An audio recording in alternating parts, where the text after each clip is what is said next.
What's going on in America today? Why are we over our heads in debt? Why can't the politicians bring debt under control? Why are so many people, often both parents now, working at low-paying, dead-end jobs and still making do with less? What's the future of the American economy and way of life? Why does the government tell us inflation is low when the buying power of our paychecks is declining at an alarming rate? Only a generation ago, bread was a quarter, and you could get a new car for $19.95. The problem is that since 1864, we've had a debt-based banking system. All our money is based on government debt. We cannot extinguish government debt without extinguishing our money supply. That's why talk of paying off the national debt without reforming our banking system is an impossibility. That's why the solution does not lie in discussing the size of the national debt, rather it lies in reforming our banking system. This is the Federal Reserve headquarters in Washington. It sits on this very impressive address, right on Constitution Avenue, right across from the Lincoln Memorial. But is it federal? Is it really part of the United States government? Well, what we're about to show you is that there's nothing federal about the Federal Reserve, and there are no reserves. The name is a deception created back before the Federal Reserve Act was passed in 1913 to make Americans think that America's central bank operates in the public interest. The truth is that the Federal Reserve is a private bank owned by private stockholders and run purely for their private profit. That's exactly correct. The Fed is a privately owned for-profit corporation, which again has no reserves, at least no reserves available to back up the Federal Reserve notes, which is our common currency. Oh, absolutely. The Federal Reserve is neither federal and has doubtful reserves. It's a private bank that is owned by member banks. And it was chartered under the guise of deceit by an act of Congress in 1913. If there's still any doubt whether the Federal Reserve is a part of the U.S. government, check your local telephone book. In most cities, it is not listed in the blue government pages. It is listed in the business white pages right next to Federal Express, another private company. But more directly, U.S. courts have ruled time and time again that the Fed is a private corporation. Why can't Congress do something about the Fed? Most members of Congress just don't understand the system, and the few who do are afraid to speak up. For example, initially a veteran congressman from Chicago asked us if he could be interviewed for this video. However, both times our camera crew arrived at his office to do the interview, this was all we were able to film. The congressman never appeared, and eventually decided he no longer wanted to participate. But a few others in Congress have been bolder over the years. Here are 3 quick examples. In 1923, Representative Charles A. Lindbergh, a Republican from Minnesota, and father of the famed aviator Lucky Lindy, put it this way: the financial system has been turned over to the Federal Reserve Board. That board administers the finance system by authority of a purely profiteering group.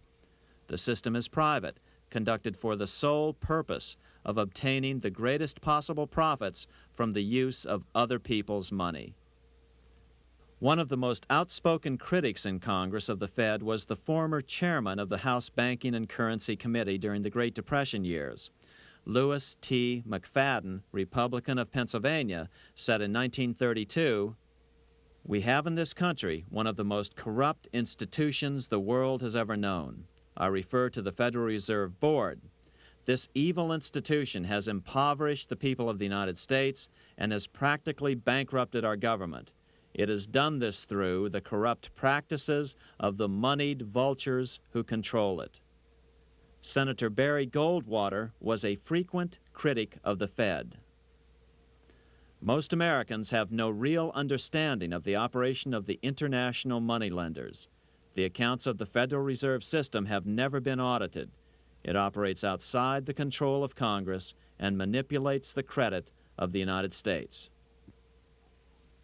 The Federal Reserve really even though it is not part of the federal government, it is more powerful than the federal government. It's more powerful than the president, the Congress, and the courts. Now, a lot of people challenge me on that, but let me prove my case. The Federal Reserve determines what the average person's car payment is going to be, what their house payment is going to be, and whether they have a job or not.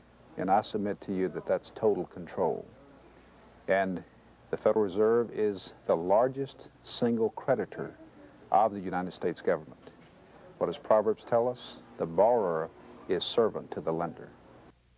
What one has to understand is that from the day the Constitution was adopted right up to today, the folks who profit from privately owned central banks, as Madison called them, the money changers, have fought a running battle for control over who gets to print America's money. Why is who prints the money so important? Think of money as just another commodity. If you have a monopoly on a commodity that everyone needs, everyone wants, and nobody has enough of, there are lots of ways to make a profit, and also exert tremendous political influence. That's what this battle is all about. Throughout the history of the United States, the money power has gone back and forth between Congress and some sort of privately owned central bank. The Founding Fathers knew the evils of a privately owned central bank. First of all, they had seen how the privately owned British central bank, the Bank of England, had run up the British national debt to such an extent that Parliament had been forced to place unfair taxes on the American colonies. In fact, as we'll see later, Ben Franklin claimed that this was the real cause of the American Revolution. Most of the Founding Fathers realized the potential dangers of banking and feared bankers' accumulation of wealth and power. Jefferson put it this way: I sincerely believe that banking institutions are more dangerous to our liberties than standing armies. The issuing power should be taken from the banks and restored to the people to whom it properly belongs. That succinct statement of Jefferson is, in fact, the solution to all our economic problems today. It bears repeating. The issuing power should be taken from the banks and restored to the people to whom it properly belongs. James Madison, the main author of the Constitution, agreed. Interestingly, he called those behind the central bank scheme money changers. Madison strongly criticized their actions.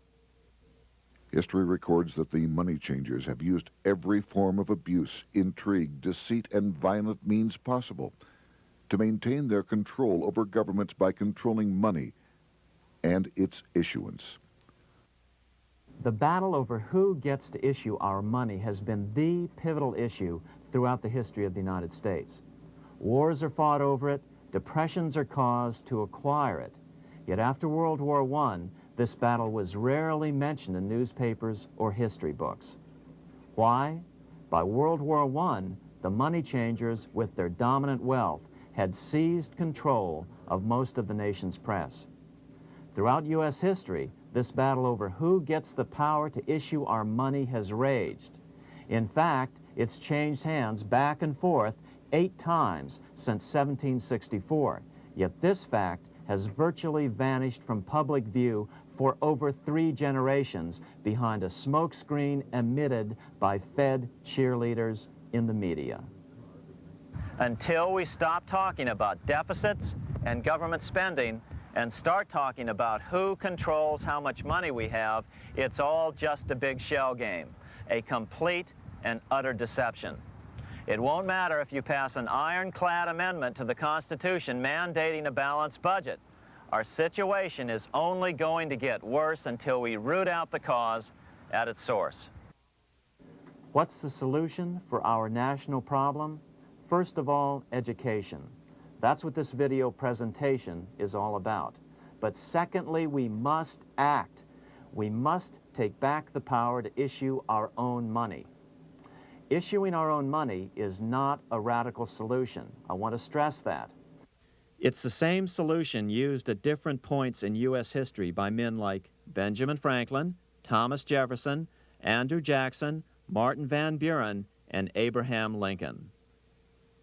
So, to sum it up, in 1913, Congress gave an independent central bank, deceptively named the Federal Reserve, a monopoly over issuing America's money. And the debt generated by this quasi-private corporation is what is killing the American economy. Though the Federal Reserve is now the most powerful central bank in the world, it was not the first. So where did this idea come from? To really understand the magnitude of the problem, we have to travel back to Europe. Just who are these money changers James Madison spoke of? In the Bible, 2,000 years ago, Jesus drove the money changers from the temple. It was the only time Jesus used force during his ministry. What were money changers doing in the temple? When Jews came to Jerusalem to pay their temple tax, they could only pay it with a special coin, the half shekel of the sanctuary. This was a half ounce of pure silver about this size. It was the only coin around at that time which was pure silver and of assured weight without the image of a pagan emperor. Therefore, to Jews, the half shekel was the only coin acceptable to God. But these coins were not plentiful. The money changers had cornered the market on them. Then they raised the price, just like any other commodity, to whatever the market would bear. In other words, money changers were making exorbitant profits because they held a virtual monopoly on money. The Jews had to pay whatever they demanded. To Jesus, this totally violated the sanctity of God's house.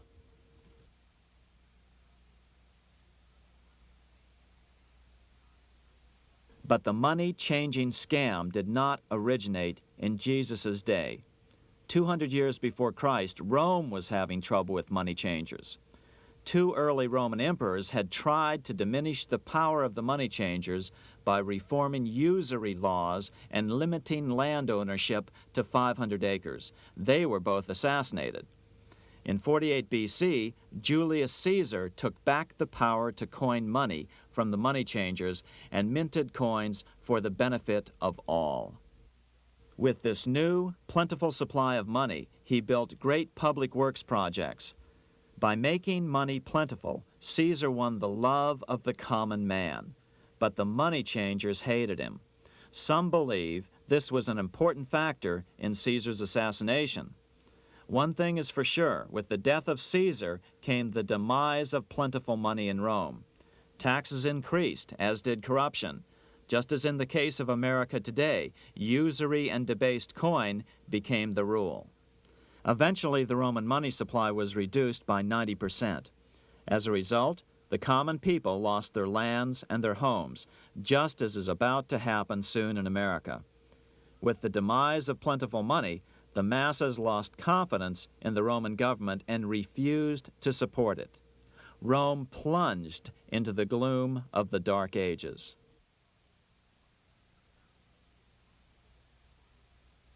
A 1,000 years after the death of Christ, money changers, those who loan out and manipulate the quantity of money, were active in medieval England. In fact, they were so active that acting together, they could manipulate the entire English economy. These were not bankers per se. The money changers generally were the goldsmiths. They were the first bankers because they started keeping other people's gold for safekeeping in their vaults.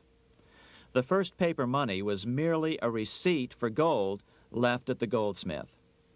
Paper money caught on because it was more convenient than carrying around a lot of heavy gold and silver coins.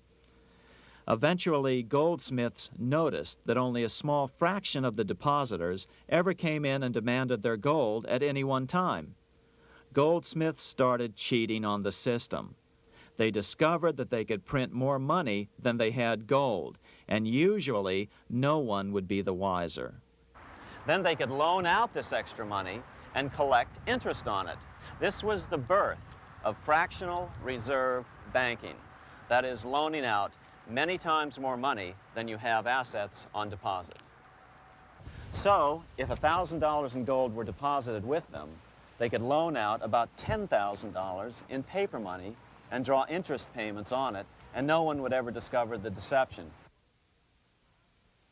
By this means, goldsmiths gradually accumulated more and more wealth and used this wealth to accumulate more and more gold. Today, this practice of loaning out more money than there are reserves is known as fractional reserve banking. Every bank in the United States is allowed to loan out at least 10 times more money than they actually have. That's why they get rich on charging, let's say, 8% interest. It's not really 8% per year, which is their income. It's 80%. That's why bank buildings are always the largest in town. But does that mean that all interest or all banking should be illegal? Hardly. In the Middle Ages, canon law, the law of the Catholic Church, forbade charging interest on loans. This concept followed the teachings of Aristotle and St. Thomas Aquinas. They taught that the purpose of money was to serve the members of society, to facilitate the exchange of goods needed to lead a virtuous life. Interest, in their belief, hindered this purpose by putting an unnecessary burden on the use of money. In other words, interest was contrary to reason and justice. Reflecting church law in the Middle Ages, Europe forbade charging interest on loans and made it a crime called usury. As commerce grew, and therefore opportunities for investment arose in the late Middle Ages, it came to be recognized that to loan money had a cost for the lender, both in risk and in lost opportunity. So some charges were allowed, but not interest per se. But all moralists, no matter what religion, condemn fraud, oppression of the poor, and injustice as clearly immoral. As we will see, fractional reserve lending is rooted in a fraud, results in widespread poverty, and reduces the value of everyone else's money. The ancient goldsmiths discovered that extra profits could be made by rowing the economy between easy money and tight money. When they made money easier to borrow, then the amount of money in circulation expanded. Money was plentiful. People took out more loans to expand their businesses. But then the money changers would tighten the money supply. They would make loans more difficult to get. What would happen? Just what happens today. A certain percentage of people could not repay their previous loans and could not take out new loans to repay the old ones. Therefore, they went bankrupt and had to sell their assets to the goldsmiths for pennies on the dollar. The same thing is still going on today. Only today, we call this rowing of the economy up and down the business cycle. Like Julius Caesar, King Henry I of England finally resolved to take the money power away from the goldsmiths about 1100 A.D. Henry could have used anything as money, seashells, feathers, or even yak dung, as is often done in remote Tibetan provinces. But he invented one of the most unusual money systems in history. It was called the tally stick system. Here I have one of the few surviving examples of this form of British money, which lasted 726 years until 1826, a tally stick. The tally system was adopted to avoid the monetary manipulation of the goldsmiths. Tally sticks were money fabricated out of sticks of polished wood. Notches were cut along one edge of the stick to indicate the denominations. Then the stick was split lengthwise through the notches so that both pieces still had a record of the notches. The king kept one half to protect against counterfeiting. Then he would spend the other half into the economy and they would circulate as money.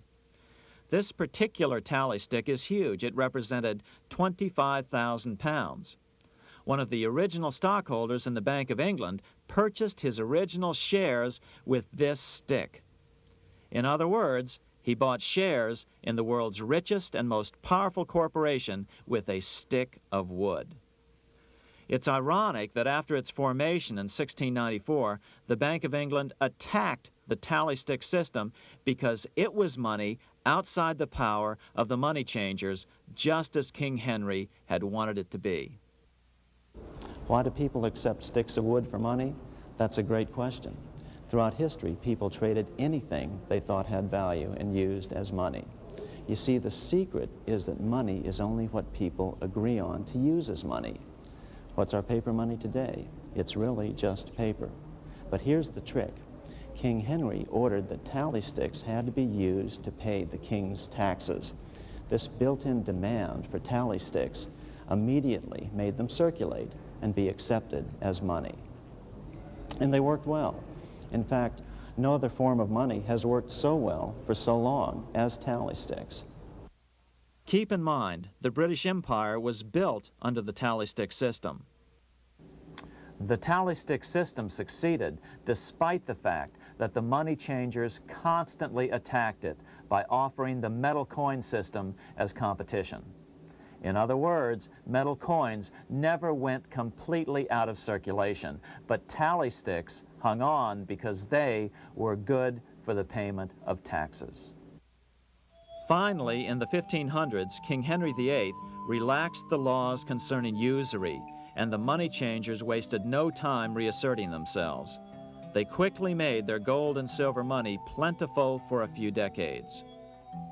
But when Queen Mary took the throne and tightened the usury laws again, the money changers renewed the hoarding of gold and silver coins, forcing the economy to plummet.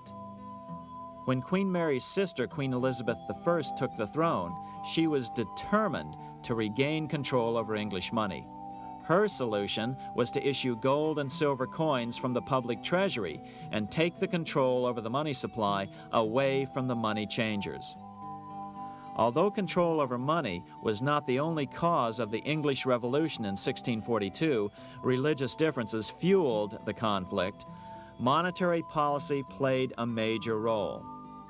Financed by the money changers, Oliver Cromwell finally overthrew King Charles, purged the Parliament, and put the king to death. The money changers were immediately allowed to consolidate their financial power. The result was that for the next 50 years, the money changers plunged Great Britain into a series of costly wars. They took over a square mile of property in the center of London, known as the City of London. This area today is still known as one of the 3 predominant financial centers of the world. Conflicts with the Stuart kings led the money changers in England to combine with those in the Netherlands to finance the invasion of William of Orange, who overthrew the Stuarts in 1688 and took the English throne.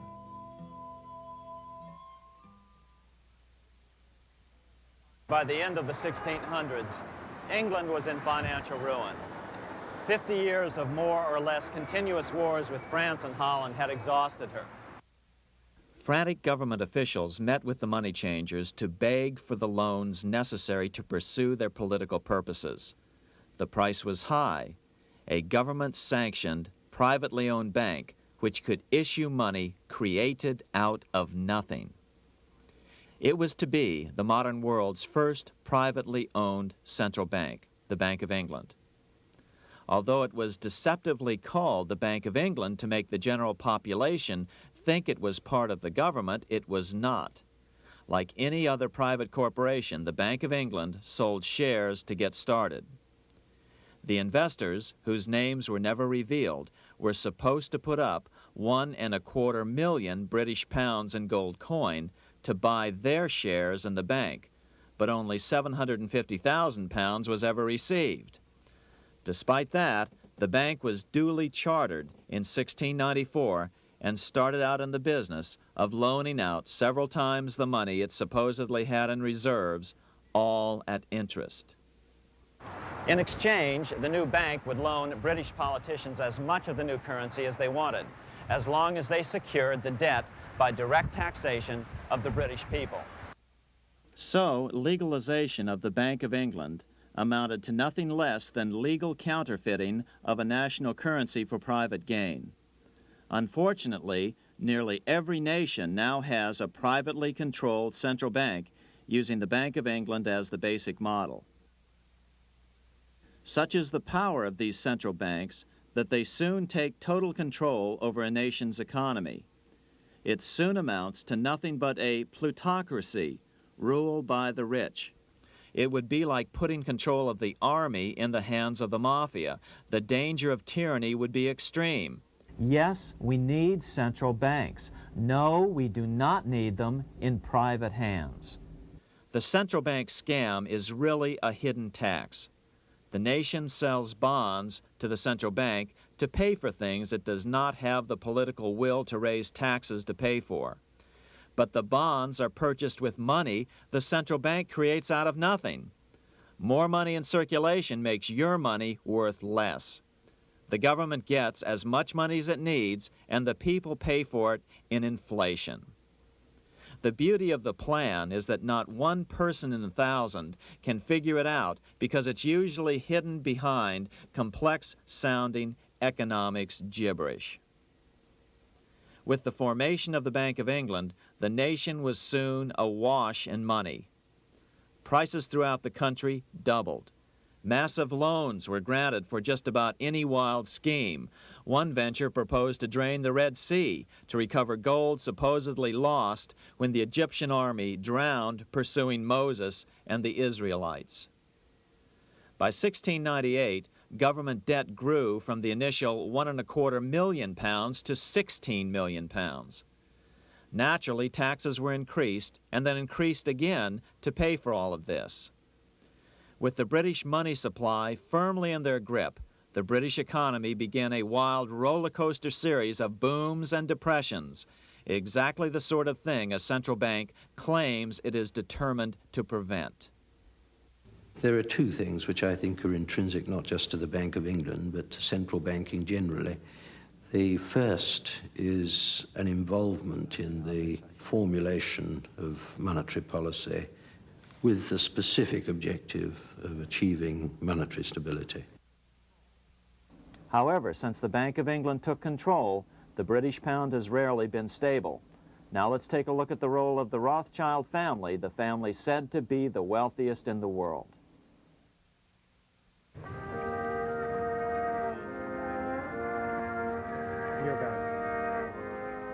This is Frankfurt, Germany. 50 years after the Bank of England opened its doors, a goldsmith named Amschel Moses Bauer opened a coin shop, a counting house, in 1743. And over the door, he placed a sign depicting a Roman eagle on a red shield. The shop became known as the Red Shield Firm, or in German, Rothschild. When his son, Amschel Meyer Bauer, inherited the business, he decided to change his name to Rothschild. Amschel soon learned that loaning money to governments and kings was more profitable than loaning to private individuals. Not only were the loans bigger, but they were secured by the nation's taxes. Mayer Rothschild had 5 sons. He trained them all in the skills of money creation, then sent them out to the major capitals of Europe to open branch offices of the family banking business.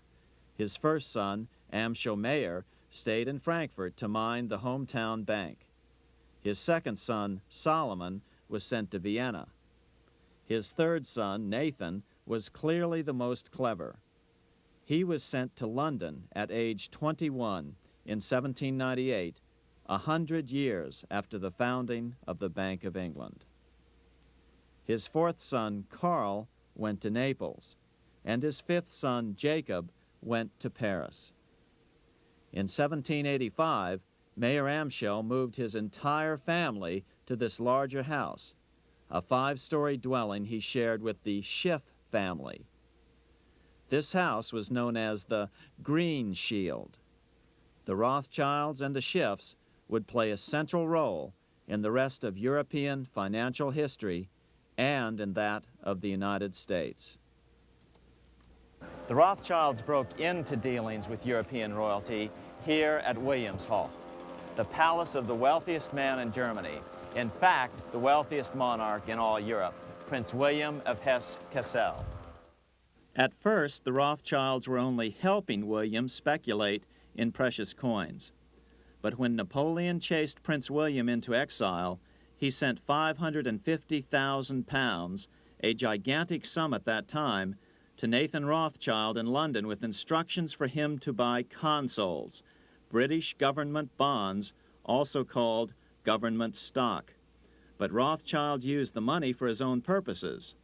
With Napoleon on the loose, the opportunities of wartime investments were nearly limitless. William returned here sometime prior to the Battle of Waterloo in 1815. He summoned Rothschild and demanded his money back. The Rothschilds returned William's money with the interest the British consuls would have paid him had the investment actually been made. But the Rothschilds kept all the past profits they had made using William's money. Nathan Rothschild later bragged that in the 17 years he'd been in England, he'd increased his original 20,000 pound stake given to him by his father by 2,500 times. By cooperating within the family, the Rothschilds soon grew unbelievably wealthy. By the mid-1800s, they dominated all European banking and were certainly the wealthiest family in the world. They financed Cecil Rhodes, making it possible for him to establish a monopoly over the diamond and gold fields of South Africa. In America, they financed the Harrimans and railroads, the Vanderbilts in railroads and the press, and Carnegie in the steel industry, among many others. In fact, during World War I, J.P. Morgan was thought to be the richest man in America. But after his death, it was discovered that he was actually only a lieutenant of the Rothschilds. Once Morgan's will was made public, it was discovered that he owned only 19% of J.P. Morgan companies. By 1850, James Rothschild, the heir of the French branch of the family, was said to be worth 600 million French francs, 150 million more than all the other bankers in France put together. He built this mansion called Ferrier, just east of Paris. Wilhelm I, on seeing it, exclaimed, "Kings couldn't afford this. It could only belong to a Rothschild." Another 19th century French commentator put it this way: "There is but one power in Europe, and that is Rothschild." There is no evidence that their predominant standing in European or world finance has changed. Now let's take a look at the results the Bank of England had produced on the British economy and how that later was the root cause of the American Revolution.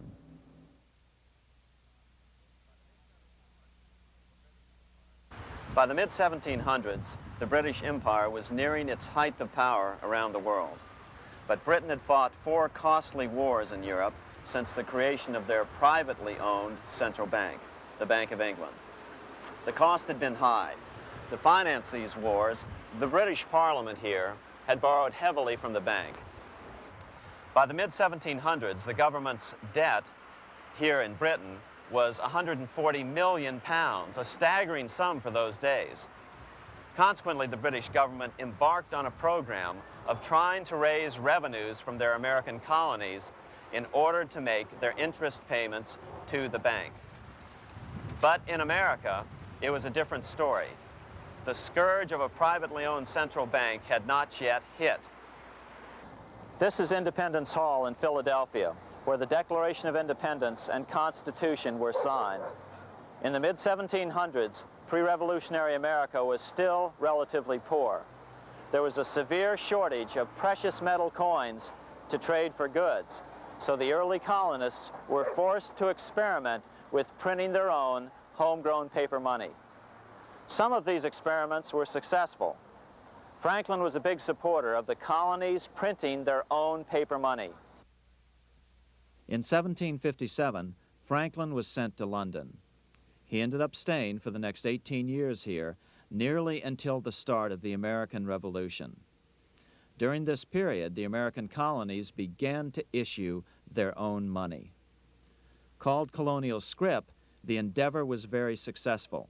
It provided a reliable medium of exchange, and it also helped to provide a feeling of unity between the colonies.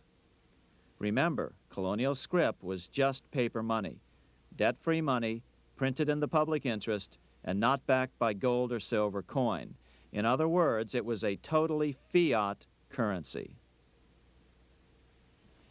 One day, officials of the Bank of England asked Franklin how he would account for the newfound prosperity of the colonies. Without hesitation, he replied, That is simple. In the colonies, we issue our own money. It is called colonial scrip. We issue it in proper proportion to the demands of trade and industry to make the products pass easily from the producers to the consumers. In this manner, creating for ourselves our own paper money, we control its purchasing power, and we have no interest to pay to no one. This was just common sense to Franklin, but you can imagine the impact it had on the Bank of England. America had learned the secret of money, and that genie had to be returned to its bottle as soon as possible.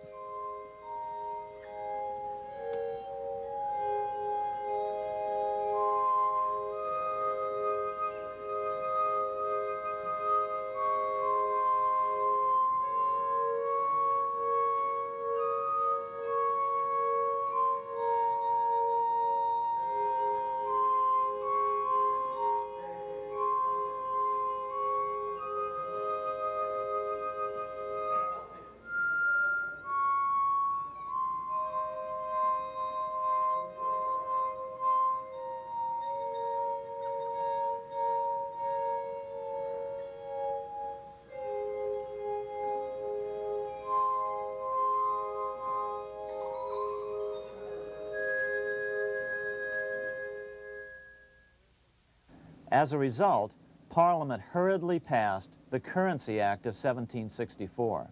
This prohibited colonial officials from issuing their own money and ordered them to pay all future taxes in gold or silver coins. In other words, it forced the colonies on a gold or silver standard.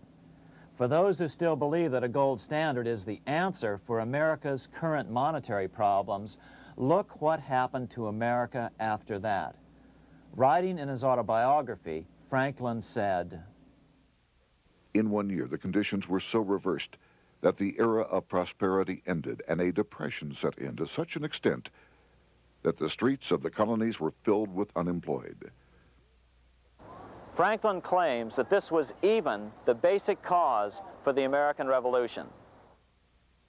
As Franklin put it in his autobiography, The colonies would gladly have borne a little tax on tea and other matters had it not been that England took away from the colonies their money, which created unemployment and dissatisfaction.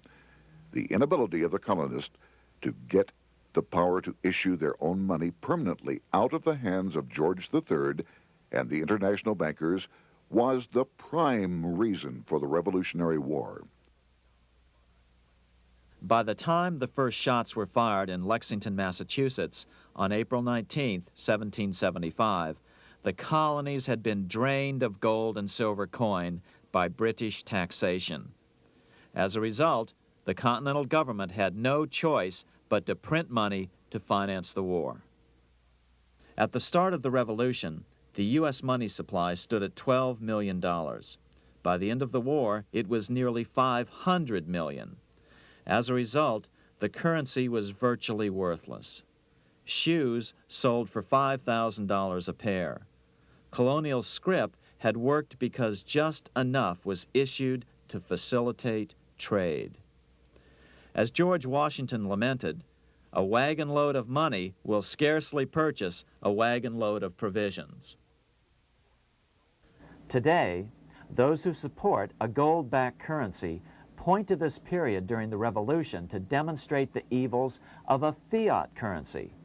But remember, the same currency had worked so well 20 years earlier during times of peace that the Bank of England had Parliament outlaw it. Towards the end of the Revolution, the Continental Congress, meeting here at Independence Hall, grew desperate for money. In 1781, they allowed Robert Morris, their financial superintendent, to open a privately owned central bank. Incidentally, Morris was a wealthy man who had grown wealthier during the Revolution by trading in war materials.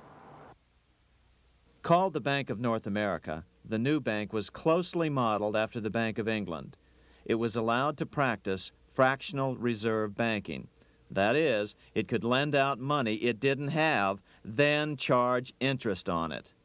If you or I were to do that, we would be charged with fraud, a felony. The bank's charter called for private investors to put up $400,000 worth of initial capital. But when Morris was unable to raise the money, he brazenly used his political influence to have gold deposited in the bank, which had been loaned to America by France. He then loaned this money to himself and his friends to reinvest in shares of the bank. And, like the Bank of England, the bank was given a monopoly over the national currency. Soon the dangers became clear. The value of American currency continued to plummet. So, 4 years later, in 1785, the bank's charter was not renewed. The leader of the effort to kill the bank, William Findley of Pennsylvania, explained the problem this way, quote, "This institution, having no principle but that of avarice, will never be varied in its object, to engross all the wealth, power, and influence of the state." The men behind the Bank of North America, Alexander Hamilton, Robert Morris, and the bank's president, Thomas Whiling, did not give up. Only 6 years later, Hamilton, then Secretary of the Treasury, and his mentor, Morris, rammed a new privately owned central bank through the new Congress. Called the first bank of the United States, Thomas Whiling again served as the bank's president. The players were the same, only the name of the bank was changed.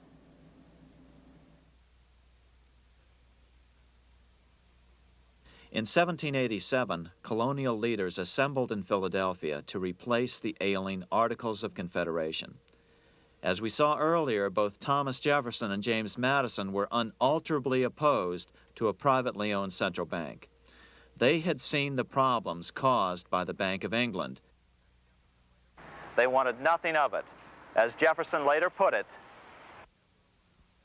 "If the American people ever allow private banks to control the issue of their currency, first by inflation, then by deflation, the banks and the corporations which grow up around them will deprive the people of all property until their children wake up homeless on the continent their fathers conquered."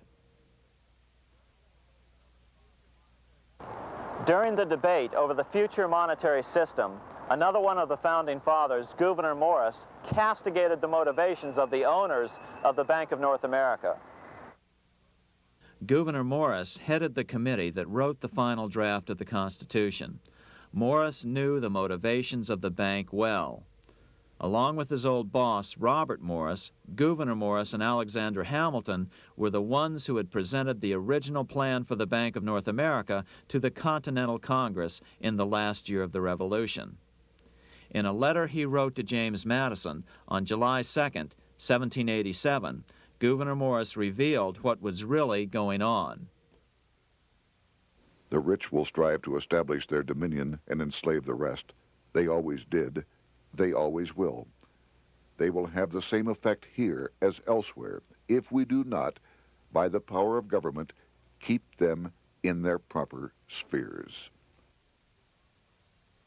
Despite the defection of Gouverneur Morris from the ranks of the bank, Hamilton, Robert Morris, Thomas Whiling, and their European backers were not about to give up. They convinced the bulk of the delegates to the Constitutional Convention to not give Congress the power to issue paper money. Most of the delegates were still reeling from the wild inflation of the paper currency during the Revolution. They had forgotten how well colonial scrip had worked before the war. But the Bank of England had not. The money changers could not stand to have America printing her own money again.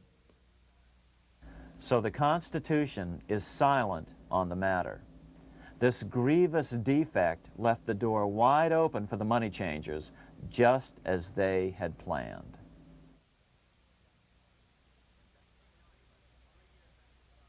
In 1790, less than 3 years after the Constitution had been signed, the money changers struck again. The newly appointed first Secretary of the Treasury, Alexander Hamilton, proposed a bill to the Congress calling for a new, privately owned central bank. Coincidentally, that was the very year that Amschel Rothschild made his pronouncement from his flagship bank in Frankfurt.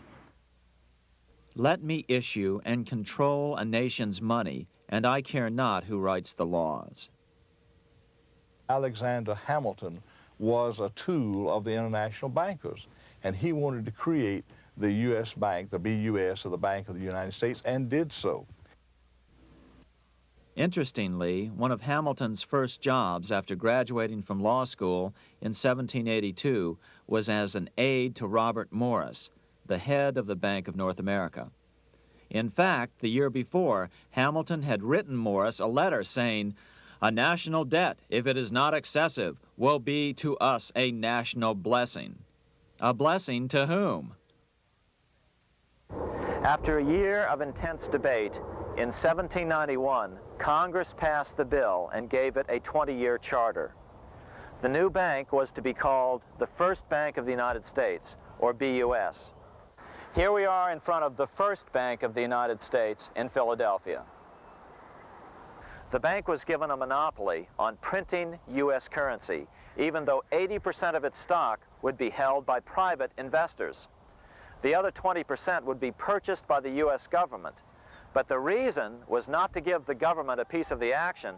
It was to provide the capital for the other 80% owners. As with the old Bank of North America and the Bank of England before that, the stockholders never paid the full amount for their shares. The U.S. government put up their initial $2 million in cash. Then the bank, through the old magic of fractional reserve lending, made loans to its charter investors so they could come up with the remaining $8 million of capital needed for this risk-free investment. Like the Bank of England, the name of the Bank of the United States was deliberately chosen to hide the fact that it was privately controlled. And like the Bank of England, the names of the investors in the bank were never revealed. Many years later, it was a common saying that the Rothschilds were the power behind the old Bank of the United States. The bank was sold to Congress as a way to bring stability to the banking system and eliminate inflation. So what happened? Over the first 5 years, the U.S. government borrowed $8.2 million from the Bank of the United States. In the same 5-year period, prices rose by 72%. Jefferson, as the new Secretary of State, watched the borrowing with sadness and frustration, unable to stop it. I wish it were possible to obtain a single amendment to our Constitution, taking from the federal government the power of borrowing. Millions of Americans feel the same way today. They watch in helpless frustration as the federal government borrows the American economy into oblivion. So, although it was called the First Bank of the United States, it was not the first attempt at a privately owned central bank in this country. As with the Bank of North America, the government put up most of the cash to get this private bank going, then the bankers loaned the money to each other to buy the remaining stock in the bank. It was a scam, plain and simple, and they wouldn't be able to get away with it for long. But first, we have to travel back to Europe to see how a single man was able to manipulate the entire British economy by obtaining the first news of Napoleon's final defeat.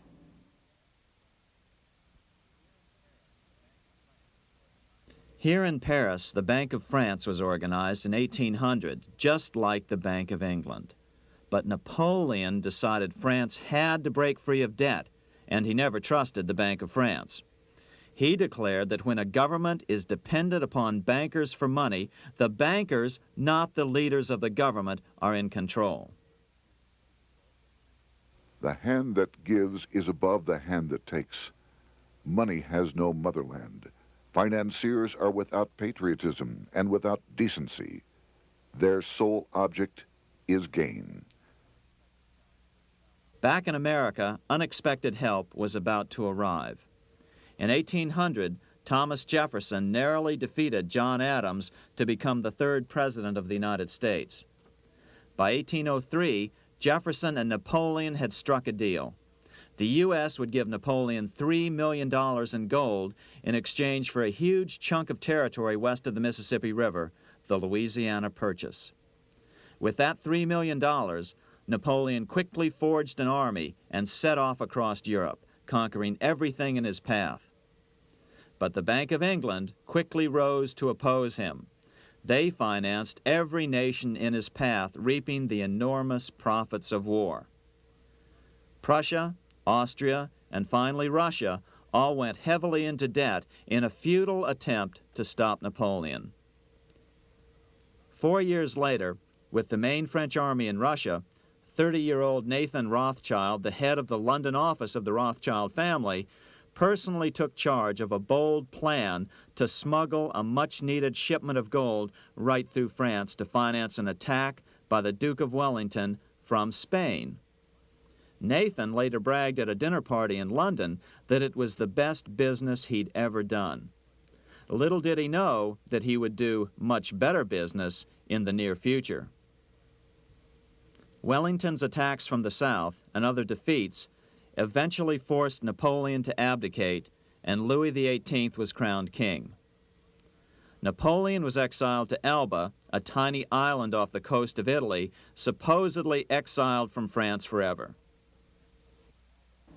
While Napoleon was in exile on Elba, temporarily defeated by England with the financial help of the Rothschilds, America was trying to break free of its central bank as well.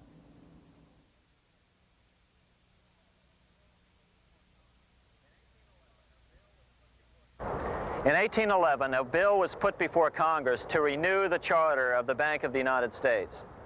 The debate grew very heated, and the legislatures of both Pennsylvania and Virginia passed resolutions asking Congress to kill the bank. The press corps of the day attacked the bank openly, calling it a great swindle, a vulture, a viper, and a cobra. Oh, to have an independent press once again in America. A congressman named P.B. Porter attacked the bank from the floor of Congress, saying if the bank's charter was renewed, Congress, quote, will have planted in the bosom of this Constitution a viper, which one day or another will sting the liberties of this country to the heart, close quote.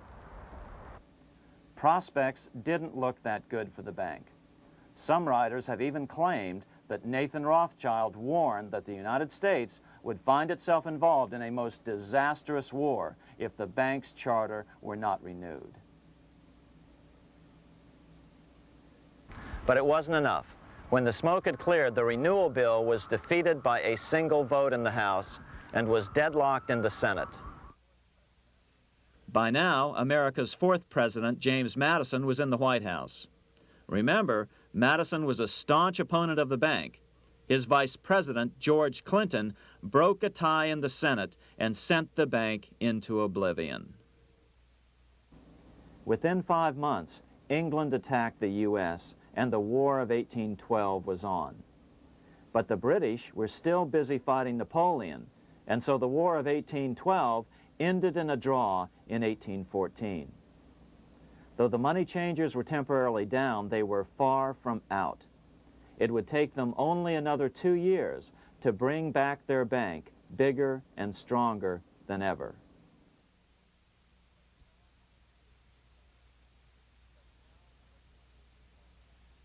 But now let's return to Napoleon, because nothing else in history more aptly demonstrates the ingenuity of the Rothschild family than their control of the British stock market after Waterloo. In 1815, a year after the end of the War of 1812 in America, Napoleon escaped his exile and returned to Paris. French troops were sent out to capture him, but such was his charisma that the soldiers rallied around their old leader and hailed him as their emperor once again. In March of 1815, Napoleon equipped an army which Britain's Duke of Wellington defeated less than 90 days later at Waterloo.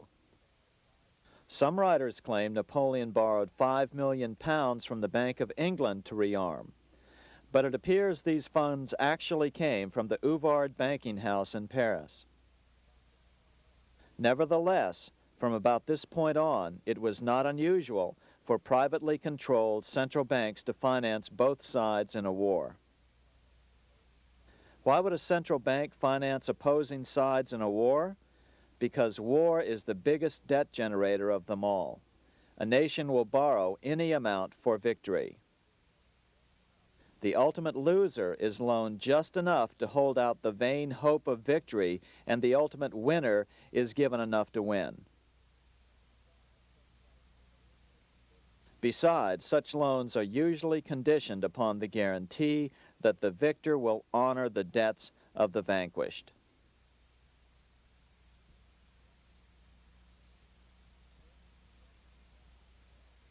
This is the Waterloo battlefield about 200 miles northeast of Paris in what today is Belgium.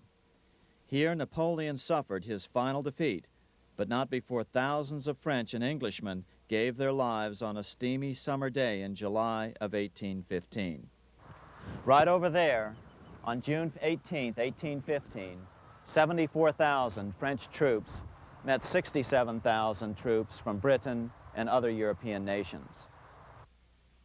The outcome was certainly in doubt. In fact, had Napoleon attacked a few hours earlier, he would probably have won the battle. But no matter who won or lost, back in London, Nathan Rothschild planned to use the opportunity to try to seize control over the British stock and bond market and possibly even the Bank of England. Rothschild stationed a trusted agent, a man named Rothworth, on the north side of the battlefield, closer to the English Channel. Once the battle had been decided, Rothworth took off for the Channel. He delivered the news to Nathan Rothschild a full 24 hours before Wellington's own courier. Rothschild hurried to the stock market and took up his usual position in front of an ancient pillar. All eyes were on him. The Rothschilds had a legendary communications network. If Wellington had been defeated and Napoleon was loose on the continent again, Britain's financial situation would become grave indeed. Rothschild looked saddened. He stood there motionless, eyes downcast. Then suddenly he began selling. Other nervous investors saw that Rothschild was selling. It could only mean one thing: Napoleon must have won, Wellington must have lost. The market plummeted. Soon everyone was selling their consols, their British government bonds, and prices dropped sharply. But then Rothschild started secretly buying up the consols through his agents for only a fraction of their worth hours before. Myths, legends, you say? 100 years later, the New York Times ran a story which said that Nathan's grandson had attempted to secure a court order to suppress a book with this stock market story in it. The Rothschild family claimed the story was untrue and libelous, but the court denied the Rothschilds' request and ordered the family to pay all court costs. What's even more interesting about this story is that some authors claim that the day after the Battle of Waterloo, in a matter of hours, Nathan Rothschild came to dominate not only the bond market, but the Bank of England as well. Whether or not the Rothschild family seized control of the Bank of England, the first privately owned central bank in a major European nation and the wealthiest, one thing is certain: by the mid-1800s, the Rothschilds were the richest family in the world, bar none. They dominated the new government bond markets and branched into other banks and industrial concerns. In fact, the rest of the 19th century was known as the Age of the Rothschilds. Despite this overwhelming wealth, the family has generally cultivated an aura of invisibility. Although the family controls scores of industrial, commercial, mining, and tourist corporations, only a handful bear the Rothschild name. By the end of the 19th century, one expert estimated that the Rothschild family controlled half the wealth of the world. Whatever the extent of their vast wealth, it is reasonable to assume that their percentage of the world's wealth has increased since then. But since the turn of the century, the Rothschilds have cultivated the notion that their power has somehow waned even as their wealth increases.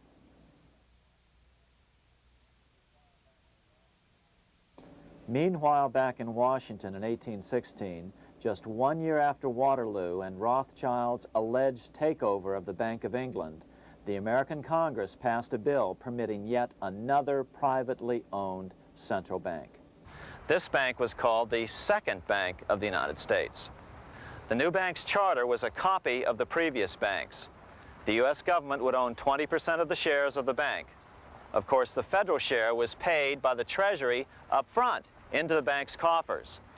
Then, through the magic of fractional reserve lending, it was transformed into loans to private investors who then bought the remaining 80% of the shares. Just as before, the primary stockholders remained a secret. But it is known that the largest block of shares, about 1/3 of the total, were sold to foreigners. As one observer put it, it is certainly no exaggeration to say that the Second Bank of the United States was rooted as deeply in Britain as it was in America.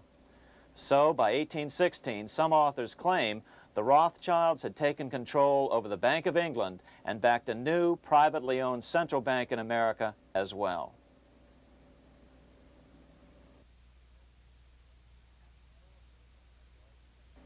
After 12 years of manipulations of the U.S. economy on the part of the Second Bank of the U.S., the American people had had just about enough. Opponents of the bank nominated a dignified senator from Tennessee, Andrew Jackson, the hero of the Battle of New Orleans, to run for president. This is his home, the Hermitage. No one gave Jackson a chance initially. The bank had long ago learned how the political process could be controlled with money.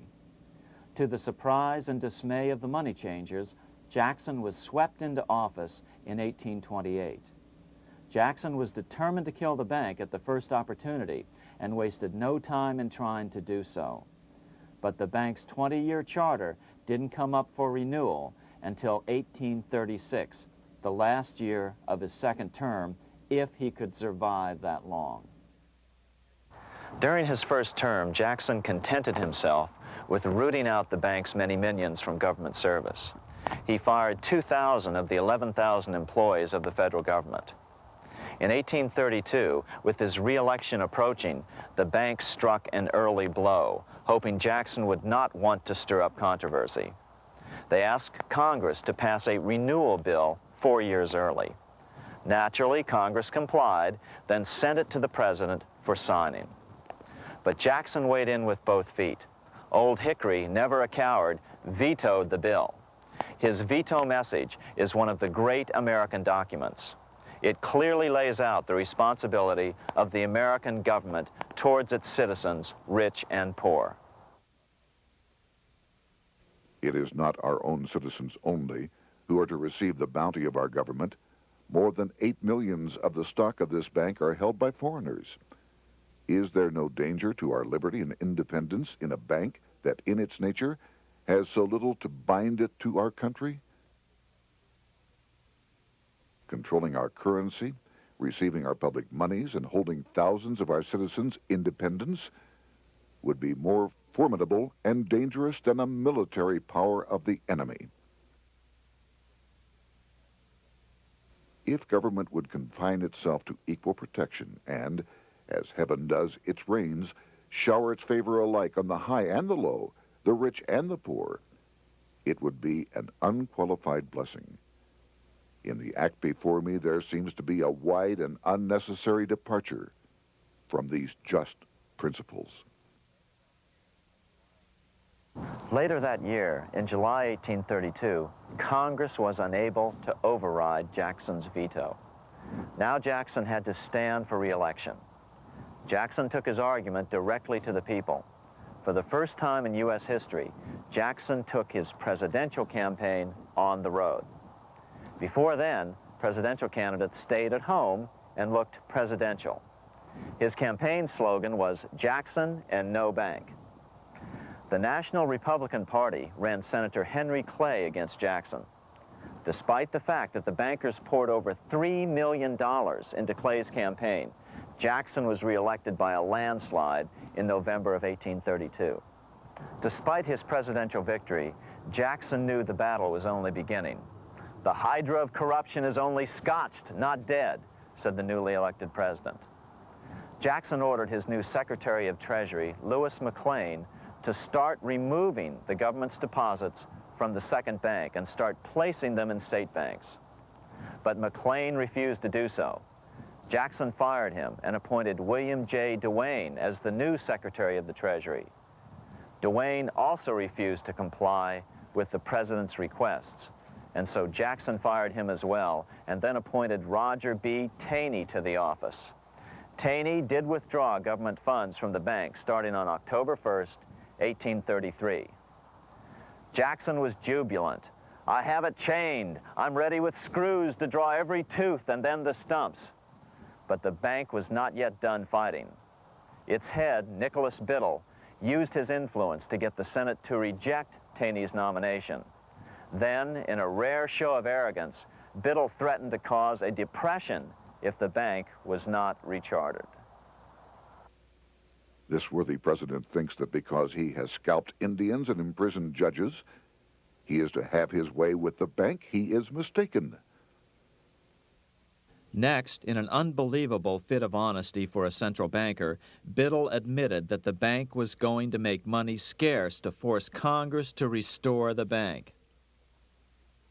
Nothing but widespread suffering will produce any effect on Congress. Our only safety is in pursuing a steady course of firm restriction, and I have no doubt that such a course will ultimately lead to restoration of the currency and the recharter of the bank. What a stunning revelation.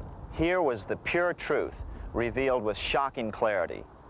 Biddle intended to use the money contraction power of the bank to cause a massive depression until America gave in.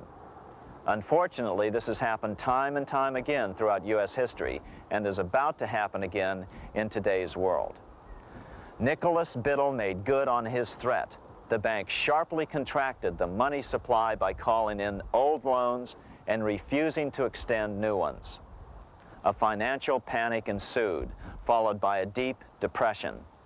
Naturally, Biddle blamed Jackson for the crash, saying that it was caused by the withdrawal of federal funds from the bank. Unfortunately, his plan worked well. Wages and prices sagged. Unemployment soared along with business bankruptcies. The nation quickly went into an uproar. Newspaper editors blasted Jackson in editorials. The bank threatened to withhold payments, which then could be made directly to key politicians for their support. Within only months, Congress assembled in what was called the panic session. 6 months after he had withdrawn funds from the bank, Jackson was officially censured by a resolution which passed the Senate by a vote of 26 to 20. It was the first time a president had ever been censured by Congress. Jackson lashed out at the bank. "You are a den of vipers. I intend to rout you out, and by eternal God, I will rout you out." America's fate teetered on a knife edge. If Congress could muster enough votes to override Jackson's veto, the bank would be granted another 20-year monopoly or more over America's money, time enough to consolidate its already great power. Then a miracle occurred. The governor of Pennsylvania came out supporting President Jackson and strongly criticized the bank. On top of that, Biddle had been caught boasting in public about the bank's plan to crash the economy. Suddenly, the tide shifted. In April of 1834, the House of Representatives voted 134 to 82 against rechartering the bank. This was followed up by an even more lopsided vote to establish a special committee to investigate whether the bank had caused the crash. When the investigating committee arrived at the bank's door in Philadelphia, armed with a subpoena to examine the books, Biddle refused to give them up. Nor would he allow inspection of correspondence with congressmen relating to their personal loans and advances he'd made to them. He also refused to testify before the committee back in Washington. On January 8th, 1835, Jackson paid off the final installment on the national debt, which had been necessitated by allowing the banks to issue currency for government bonds rather than simply issuing treasury notes without such debt. He was the only president to ever pay off the debt. A few weeks later, on January 30th, 1835, an assassin by the name of Richard Lawrence tried to shoot President Jackson, but by the grace of God, both pistols misfired. Lawrence was later found not guilty by reason of insanity. After his release, he bragged to friends that powerful people in Europe had put him up to the task and promised to protect him if he were caught. The following year, when its charter ran out, the Second Bank of the United States ceased functioning as the nation's central bank. Biddle was later arrested and charged with fraud. He was tried and acquitted, but died shortly thereafter while still tied up in civil suits. After his second term as president, Jackson retired here to the Hermitage outside of Nashville to live out his life. He is still remembered here for his determination to kill the bank. In fact, he killed it so well that it took the money changers 77 years to undo the damage. When asked what his most important accomplishment had been, Jackson replied, "I killed the bank." Unfortunately, even Jackson failed to grasp the entire picture and its root cause. Although Jackson had killed the central bank, the most insidious weapon of the money changers, fractional reserve banking, remained in use by the numerous state-chartered banks. This fueled economic instability in the years before the Civil War. Still, the central bankers were out, and as a result, America thrived as it expanded westward. During this time, the principal money changers struggled to regain their lost centralized power, but to no avail. Then, finally, they reverted to the old central bankers' formula: war to create debt and dependency. If they couldn't get their central bank any other way, America could be brought to its knees by plunging it into a civil war, just as they had done in 1812 after the first Bank of the United States was not rechartered. 1 month after the inauguration of Abraham Lincoln, the first shots of the American Civil War were fired here at Fort Sumter, South Carolina, on April 12, 1861. Certainly slavery was a cause for the Civil War, but not the primary cause.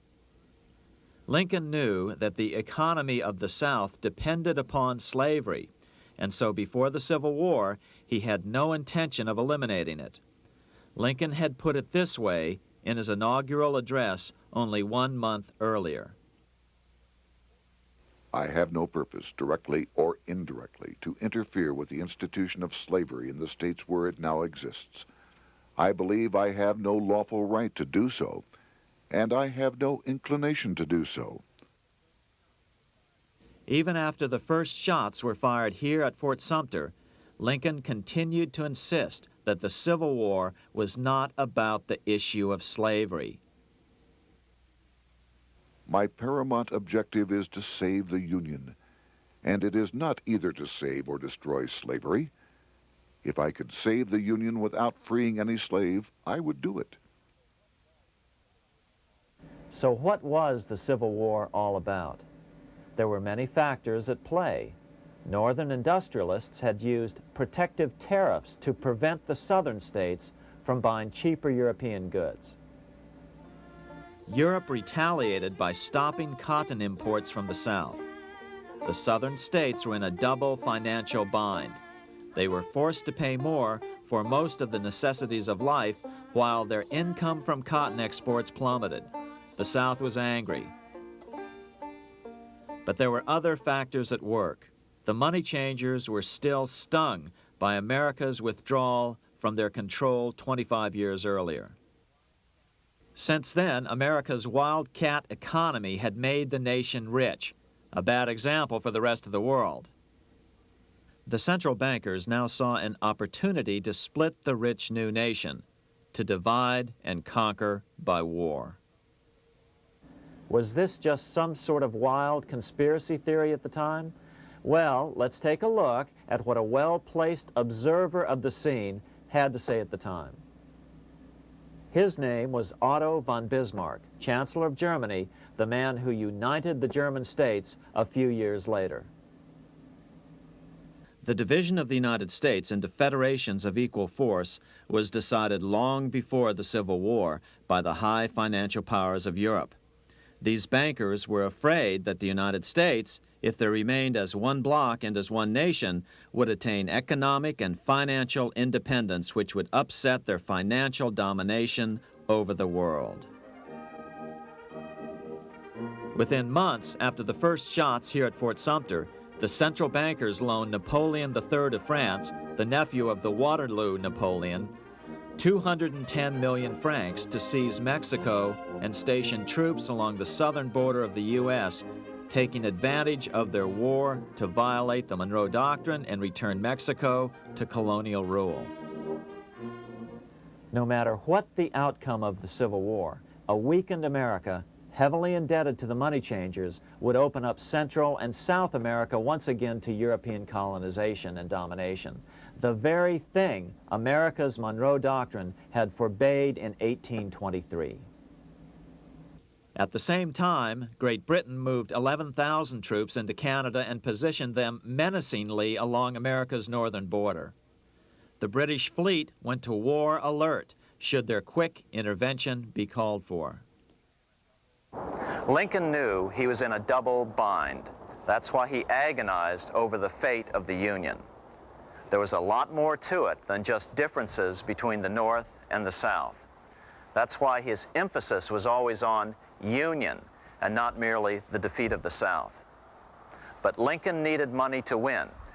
In 1861, Lincoln and his Secretary of Treasury, Salmon P. Chase, went to New York to apply for the necessary loans. The money changers, anxious to see the Union fail, offered loans at 24 to 36% interest. Lincoln said thanks, but no thanks, and returned to Washington.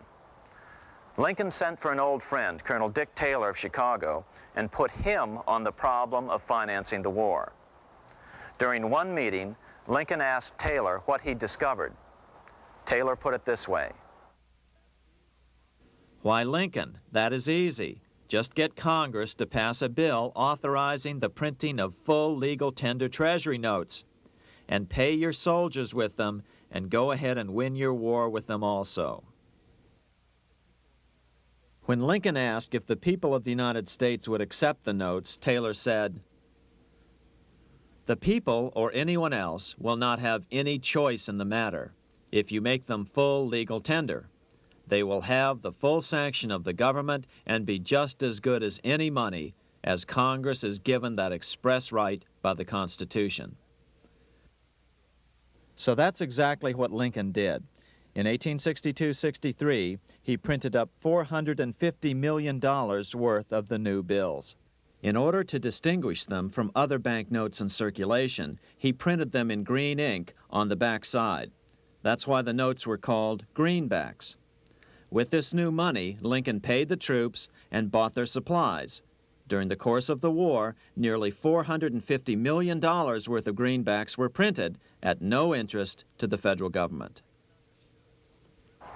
Lincoln understood who was really pulling the strings and what was at stake for the American people. This is how he explained his rationale. The government should create, issue, and circulate all the currency and credit needed to satisfy the spending power of the government and the buying power of consumers. The privilege of creating and issuing money is not only the supreme prerogative of government, but it is the government's greatest creative opportunity. By the adoption of these principles, the taxpayers will be saved immense sums of interest. Money will cease to be master and become the servant of humanity. A truly incredible editorial in the London Times explained the central bankers' attitude towards Lincoln's greenbacks. If this mischievous financial policy, which has its origins in North America, shall become indurated down to a fixture, then That government will furnish its own money without cost. It will pay off debts and be without debt. It will have all the money necessary to carry on its commerce. It will become prosperous without precedent in the history of the world. The brains and wealth of all countries will go to North America. That country must be destroyed, or it will destroy every monarchy on the globe. The scheme was effective, so effective that the next year, 1863, with Federal and Confederate troops beginning to mass for the decisive battle of the Civil War, and the Treasury in need of further congressional authority to issue more greenbacks, Lincoln allowed the bankers to push through the National Bank Act. These new national banks would operate under a virtual tax-free status and collectively had the exclusive monopoly power to create the new form of money, banknotes. Though greenbacks continued to circulate, their numbers were not increased. But most importantly, from this point on, the entire U.S. money supply would be created out of debt by bankers buying U.S. government bonds and issuing them for reserves for banknotes. As historian John Kenneth Galbraith explained it, in numerous years following the war, the federal government ran a heavy surplus.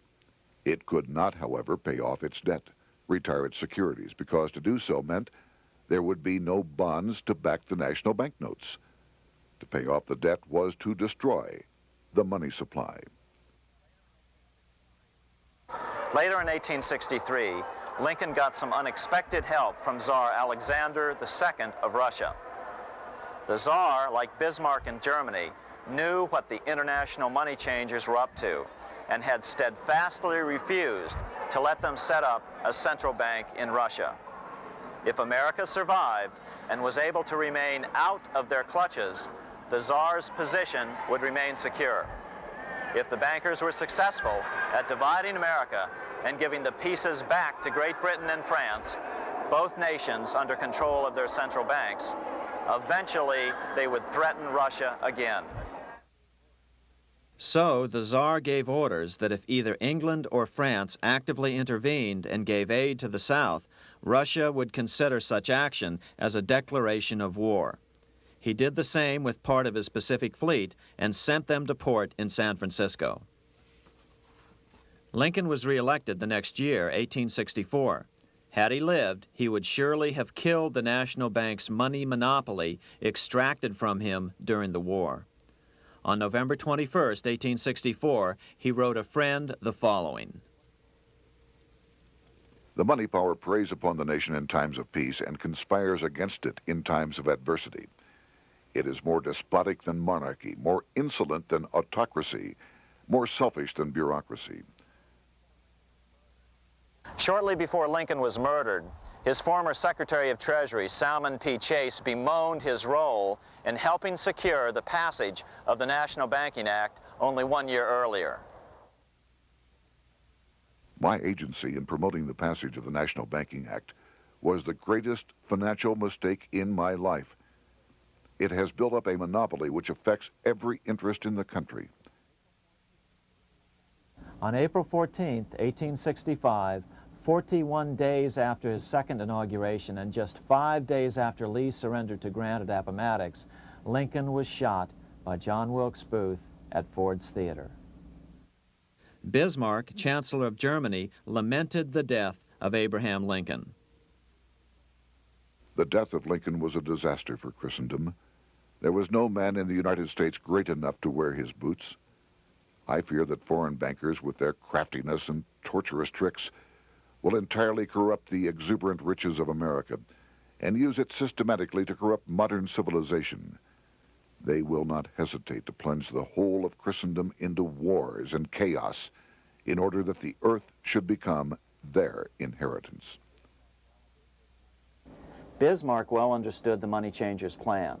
Allegations that international bankers were responsible for Lincoln's assassination surfaced in Canada 70 years later in 1934. Gerald G. McGeer, a popular and well-respected Canadian attorney, revealed this stunning charge in a 5-hour speech before the Canadian House of Commons, blasting Canada's debt-based money system. Remember, it was 1934, the height of the Great Depression, which was ravaging Canada as well. McGeer had obtained evidence deleted from the public record, provided to him by Secret Service agents at the trial of John Wilkes Booth after Booth's death. McGeer said it showed that Booth was a mercenary working for the international bankers. According to an article in the Vancouver Sun of May 2nd, 1934, Abraham Lincoln, the martyred emancipator of the slaves, was assassinated through the machinations of a group representative of the international bankers who feared the United States president's national credit ambitions. There was only one group in the world at that time who had any reason to desire the death of Lincoln. They were the men opposed to his national currency program and who had fought him throughout the whole Civil War on his policy of greenback currency. Interestingly, McGeer claimed that Lincoln was assassinated not only because international bankers wanted to reestablish a central bank in America, but because they also wanted to base America's currency on gold. Gold they controlled. In other words, put America on a gold standard. Lincoln had done just the opposite by issuing U.S. notes, greenbacks, which were based purely on the good faith and credit of the United States. The article quoted McGeer as saying, "They were the men interested in the establishment of the gold standard and the right of the bankers to manage the currency and credit of every nation in the world. With Lincoln out of the way, they were able to proceed with that plan and did proceed with it in the United States. Within 8 years after Lincoln's assassination, silver was demonetized and the gold standard money system set up in the United States." Not since Lincoln has the U.S. issued debt-free United States notes. These red-sealed bills, which were issued in 1963, were not a new issue from President Kennedy, but merely the old greenbacks reissued year after year. In another act of folly and ignorance, the 1994 Regal Act actually authorized the replacement of Lincoln's greenbacks with debt-based notes. In other words, greenbacks were in circulation in the United States until 1994. Why was silver bad for the bankers and gold good? Simple. Because silver was plentiful in the United States. It was very hard to control.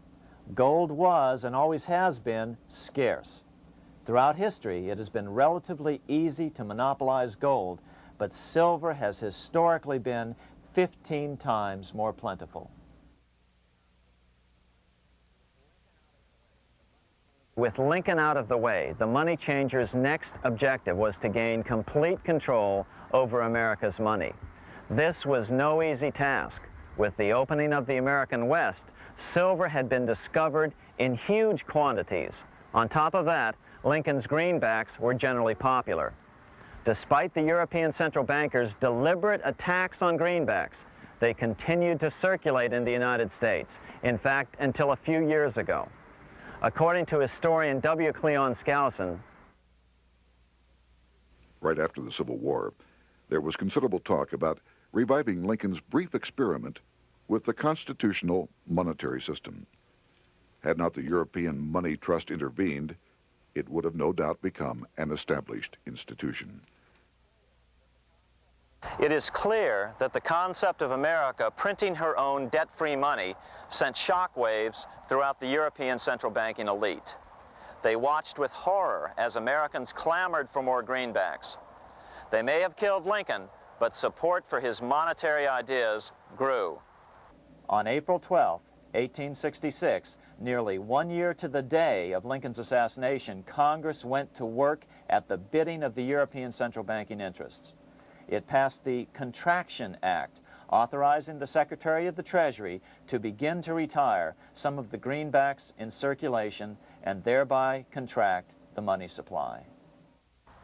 Authors Theodore R. Thorin and Richard F. Warner explained the results of the money contraction in their classic book on the subject, The Truth in Money Book.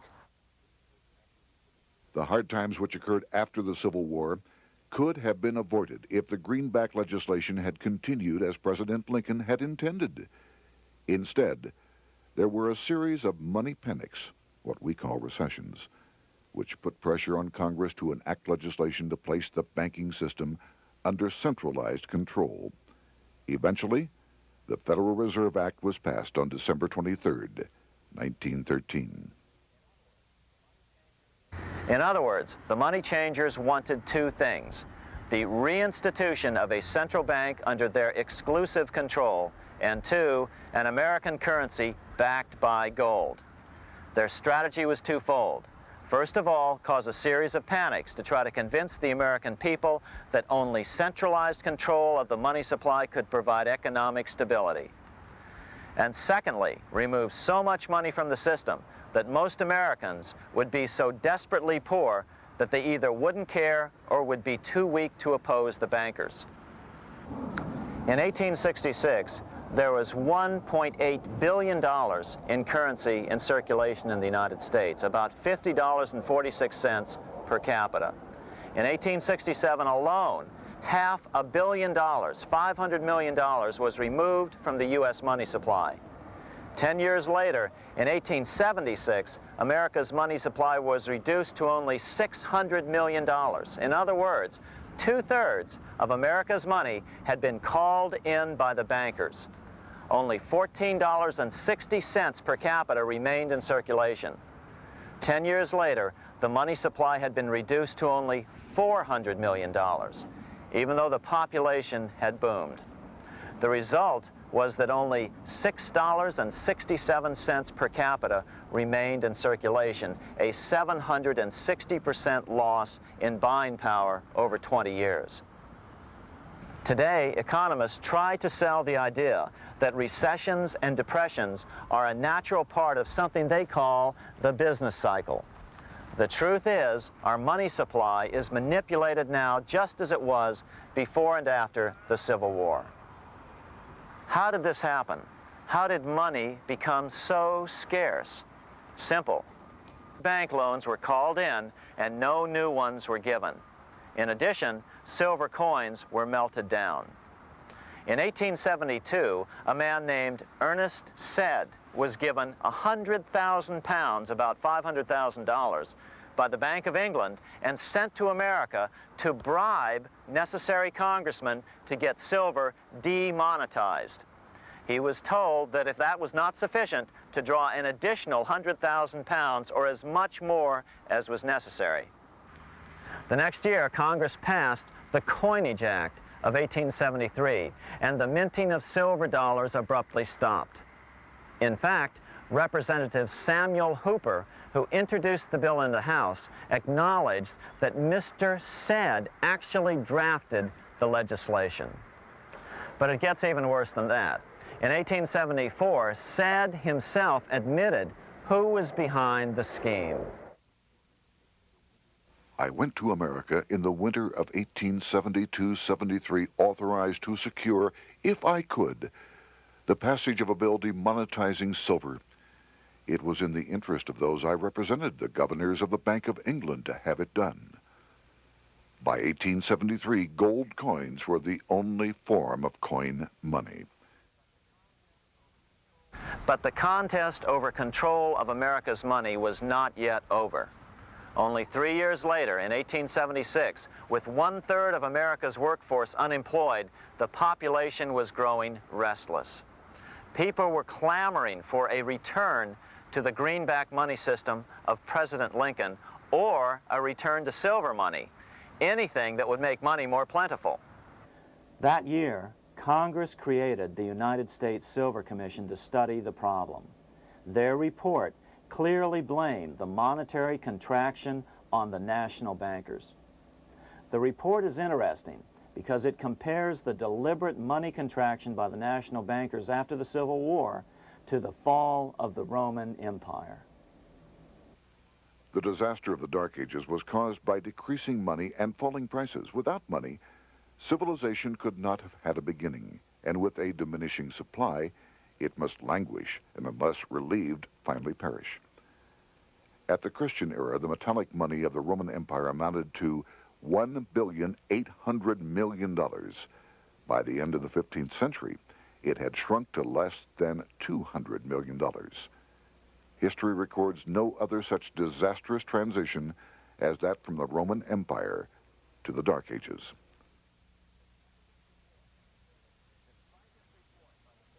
Despite this report by the Silver Commission, Congress took no action. The next year, 1877, riots broke out from Pittsburgh to Chicago. The torches of starving vandals lit up the sky.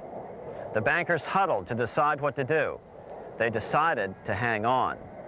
Now that they were back in control to a certain extent, they were not about to give it up.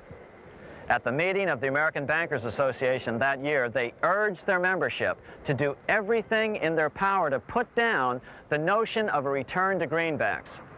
The ABA Secretary, James Buell, authored a letter to the members which blatantly called on the banks to subvert not only Congress, but the press. It is advisable to do all in your power to sustain such prominent daily and weekly newspapers, especially the agricultural and religious press, as will oppose the greenback issue of paper money, and that you will also withhold patronage from all applicants who are not willing to oppose the government issue of money. To repeal the act creating banknotes or to restore to circulation the government issue of money will be to provide the people with money and will therefore seriously affect our individual profits as bankers and lenders. See your congressman at once and engage him to support our interest that we may control legislation. As political pressure mounted in Congress for change, the press tried to turn the American people away from the truth. The New York Tribune put it this way on January 10th, 1878. "The capital of the country is organized at last, and we will see whether Congress will dare to fly in its face." But it didn't work entirely. On February 28, 1878, Congress passed the Sherman Law, allowing the minting of a limited number of silver dollars, ending the 5-year hiatus. This did not end gold backing of the currency, however, nor did it completely free silver.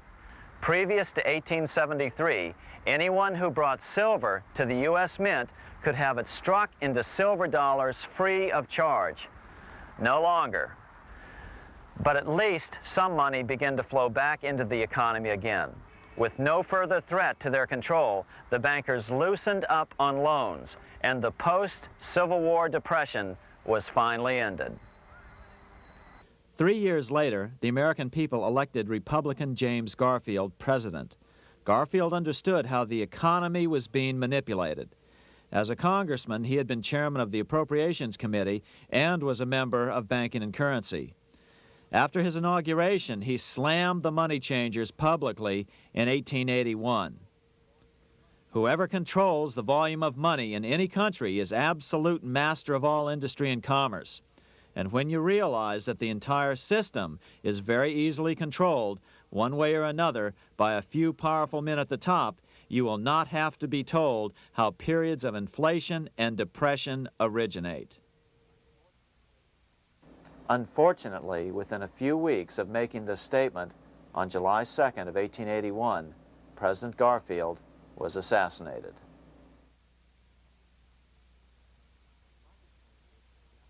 The money changers were gathering strength fast. They began a periodic fleecing of the flock, as they called it, by creating economic booms followed by further depressions so they could buy up thousands of homes and farms for pennies on the dollar.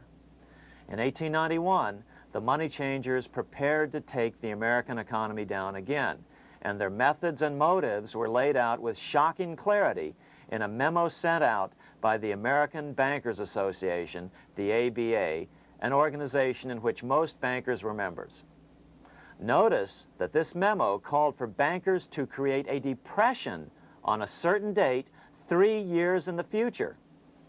According to the congressional record, here's how it read in part. On September 1st, 1894, we will not renew our loans under any consideration. On September 1st, we will demand our money. We will foreclose and become mortgagees in possession. We can take 2/3 of the farms west of the Mississippi and thousands of them east of the Mississippi as well at our price. Then the farmers will become tenants, as in England. These depressions could be controlled because America was on the gold money standard. Since gold is scarce, it's one of the easiest commodities to manipulate.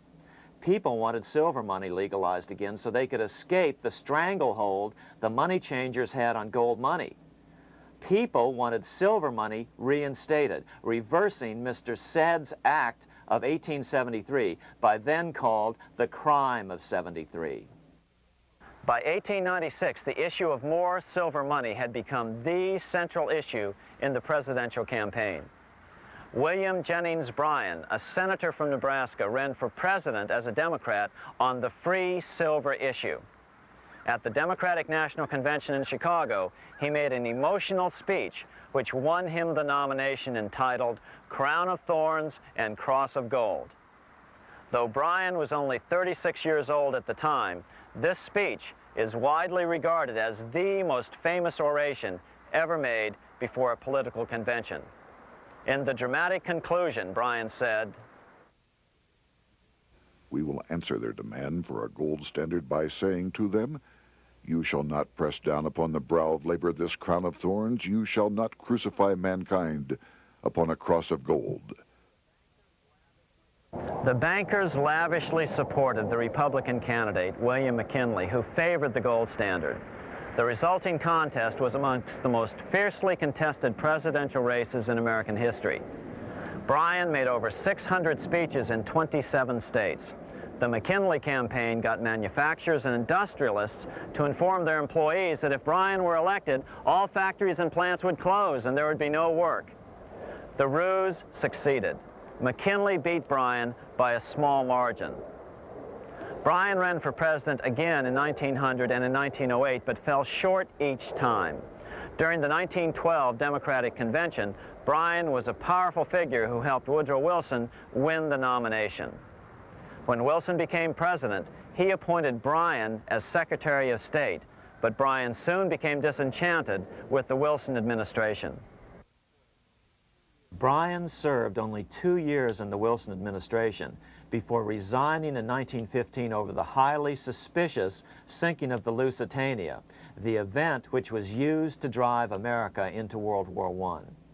Although William Jennings Bryan never gained the presidency, his efforts delayed the money changers for 17 years from attaining their next goal, a new, privately owned central bank for America.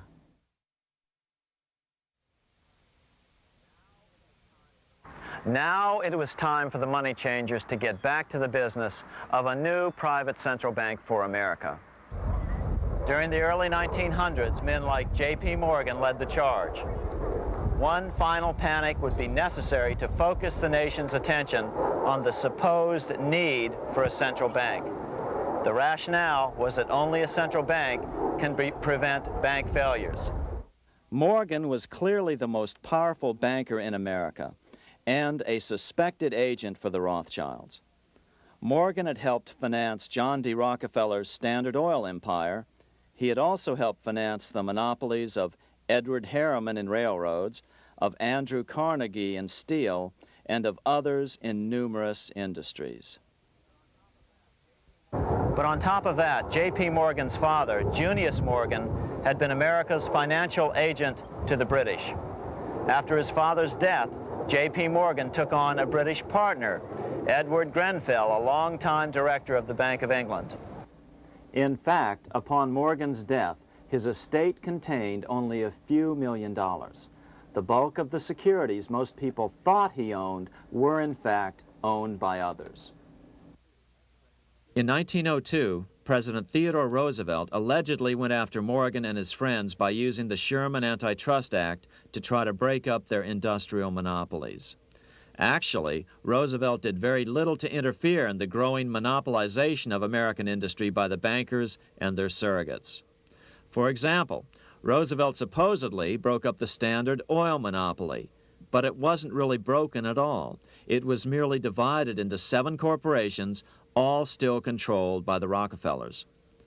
The public was aware of this thanks to political cartoonists like Thomas Nast, who referred to the bankers as the money trust. By 1907, the year after Teddy Roosevelt's re-election, Morgan decided it was time to try for a central bank again.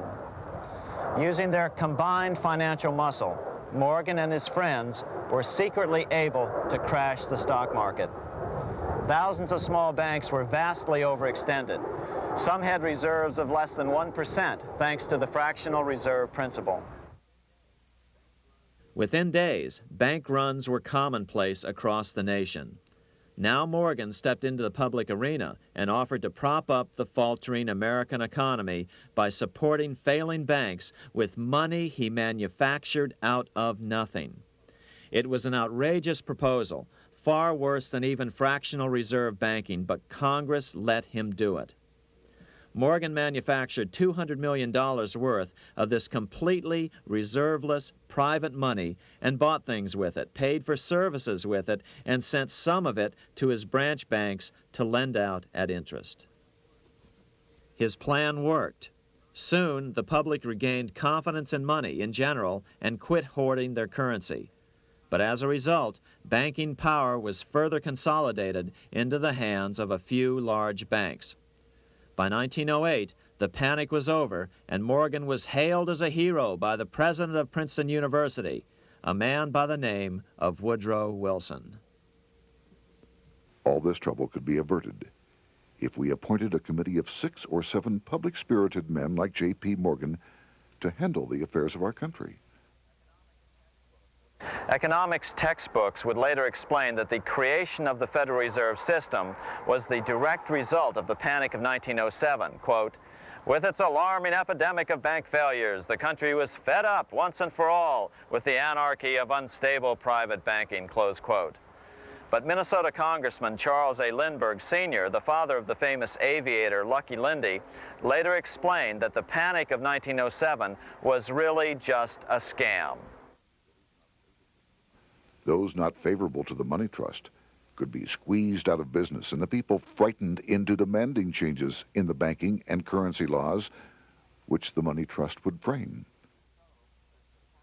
So, since the passage of the National Bank Act of 1863, the money changers had been able to create a series of booms and busts.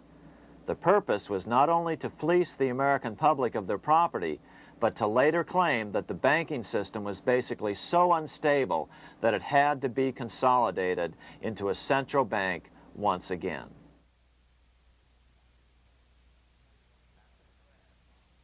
After the crash, Teddy Roosevelt, in response to the Panic of 1907, signed into law a bill creating something called the National Monetary Commission. The commission was to study the banking problem and make recommendations to Congress. Of course, the commission was packed with Morgan's friends and cronies. The chairman was a man named Senator Nelson Aldrich from Rhode Island. Aldrich represented the Newport, Rhode Island homes of America's richest banking families. His daughter married John D. Rockefeller Jr., and together they had 5 sons: John, Nelson, who would become vice president in 1974, Lawrence, Winthrop, and David, the head of the Council on Foreign Relations and former chairman of Chase Manhattan Bank. As soon as the National Monetary Commission was set up, Senator Aldrich immediately embarked on a 2-year tour of Europe, where he consulted at length with the private central bankers in England, France, and Germany. The total cost of his trip alone to the taxpayers was $300,000, an astronomical sum in those days. Shortly after his return, on the evening of November 22, 1910, some of the wealthiest and most powerful men in America boarded Senator Aldrich's private rail car and in the strictest secrecy journeyed to this place, Jekyll Island, off the coast of Georgia. With the group came Paul Warburg. Warburg had been given a $500,000 per year salary to lobby for the passage of a privately owned central bank in America by the investment firm Kuhn, Loeb and Company. Warburg's partner in this firm was a man named Jacob Schiff, the grandson of the man who shared the Greenshield house with the Rothschild family in Frankfurt.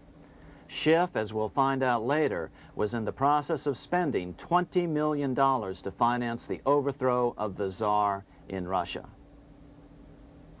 These three European banking families, the Rothschilds, the Warburgs, and the Schiffs, were interconnected by marriage down through the years, just as their American banking counterparts, the Morgans, Rockefellers, and Aldriches were. Secrecy was so tight that all 7 primary participants were cautioned to use only first names to prevent servants from learning their identities. Years later, one participant, Frank Vanderlip, president of National City Bank of New York and a representative of the Rockefeller family, confirmed the Jekyll Island trip in a February 9, 1935 edition of the Saturday Evening Post. I was as secretive, indeed as furtive as any conspirator. Discovery, we knew, simply must not happen, or else all our time and effort would be wasted. If it were to be exposed that our particular group had got together and written a banking bill, that bill would have no chance whatever of passage by Congress. The participants came here to figure out how to solve their major problem, how to bring back a privately owned central bank. But there were other problems that needed to be addressed as well. First of all, the market share of the big national banks was shrinking fast. In the first 10 years of the century, the number of U.S. banks had more than doubled to over 20,000. By 1913, only 29% of all banks were national banks, and they held only 57% of all deposits. As Senator Aldrich later admitted in a magazine article, before passage of this act, the New York bankers could only dominate the reserves of New York. Now, we are able to dominate the bank reserves of the entire country. Therefore, something had to be done to bring these new banks under their control. As John D. Rockefeller put it, quote, "Competition is sin," close quote.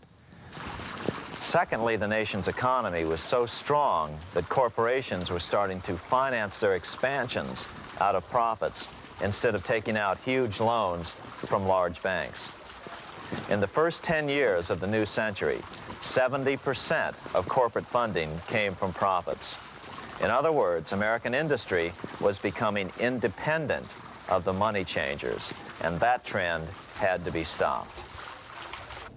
All the participants knew that these problems could be hammered out into a workable solution, but perhaps their biggest problem was a public relations problem, the name of the new bank.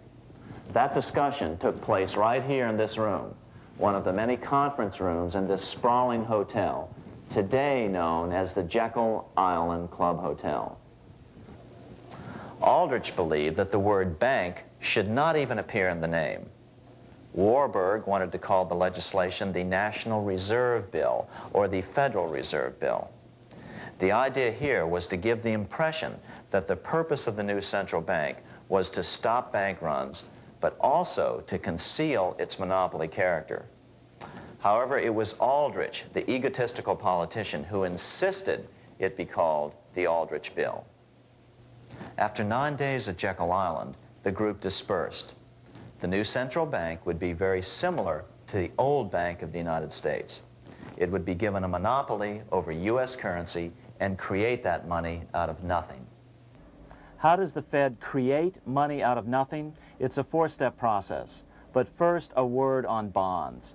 Bonds are simply promises to pay, or government IOUs. People buy bonds to get a secure rate of interest. At the end of the term of the bond, the government repays the bond plus interest, and the bond is destroyed. There are about $3.6 trillion worth of these loans or bonds at present. Now here's the Fed money-making process. Step 1. The Federal Open Market Committee approves the purchase of U.S. bonds on the open market. Step 2. The bonds are purchased by the Fed from whoever is offering them for sale on the open market. Step 3, the Fed pays for the bonds with electronic credits to the seller's bank, which in turn credits the seller's bank account. The trick is that these credits are based on nothing. The Fed just creates them. Step 4, the banks use these deposits as reserves. They can loan out over 10 times the amount of their reserves to new borrowers, all at interest. In this way, a Fed purchase of, say, $1 million worth of bonds gets turned into over $10 million in bank accounts. The Fed, in effect, creates 10% of this totally new money, and the banks create the other 90%. To reduce the amount of money in the economy, the process is just reversed. The Fed sells bonds to the public, and the money flows out of the purchaser's local bank. Loans must be reduced by 10 times the amount of the sale. So, a Fed sale of $1 million in bonds results in $10 million less money in the economy. So how does this benefit the bankers whose representatives huddled at Jekyll Island? First, it totally misdirected banking reform efforts from proper solutions. Second, it prevented a proper debt-free system of government finance, like Lincoln's greenbacks, from making a comeback. The bond-based system of government finance forced on Lincoln after he created greenbacks was now cast in stone. Third, it delegated to the bankers the right to create 90% of our money supply based on only fractional reserves, which they then loan out at interest. Fourth, it centralized overall control of our nation's money supply in the hands of a few men. Fifth, it established a central bank with a high degree of independence from effective political control. Soon after its creation, the Fed's great contraction in the early 1930s would cause the Great Depression. This independence has been enhanced since then through additional laws. In order to fool the public into thinking the government retained control, the plan called for the Fed to be run by a board of governors appointed by the President and approved by the Senate. But all the bankers had to do was to be sure their men got appointed to the board of governors. That wasn't hard. Bankers have money, and money buys influence over politicians. Once the participants left Jekyll Island, the public relations blitz was on. The big New York banks put together an educational fund of $5 million to finance professors at respected universities to endorse the new bank. Woodrow Wilson at Princeton was one of the first to jump on the bandwagon. But the bankers' subterfuge didn't work. The Aldrich Bill was quickly identified as the bankers' bill, a bill to benefit only what became known as the money trust. As Congressman Lindbergh put it during the congressional debate, the Aldrich Plan is the Wall Street plan. It means another panic, if necessary, to intimidate the people. Aldrich, paid by the government to represent the people, proposes a plan for the trusts instead. seeing they didn't have the votes to win in Congress, the Republican leadership never brought the Aldrich bill to a vote. The bankers quietly decided to move to track 2, the Democratic alternative. They began financing Woodrow Wilson as the Democratic nominee. As respected historian James Perloff put it, Wall Street financier Bernard Baruch was put in charge of Wilson's education. Baruch brought Wilson to the Democratic Party headquarters in New York in 1912, leading him like one would a poodle on a string. Wilson received an indoctrination course from the leaders convened there.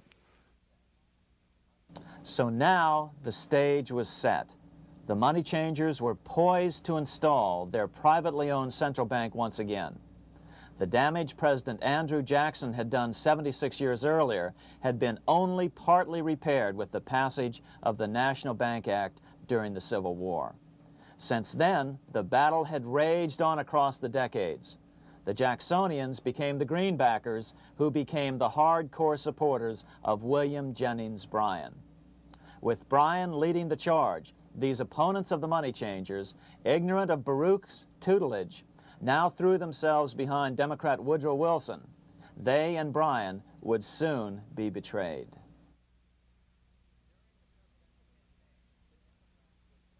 During the presidential campaign, the Democrats were careful to pretend to oppose the Aldrich bill. As Representative Lewis McFadden, himself a Democrat, as well as chairman of the House Banking and Currency Committee, explained it 20 years after the fact.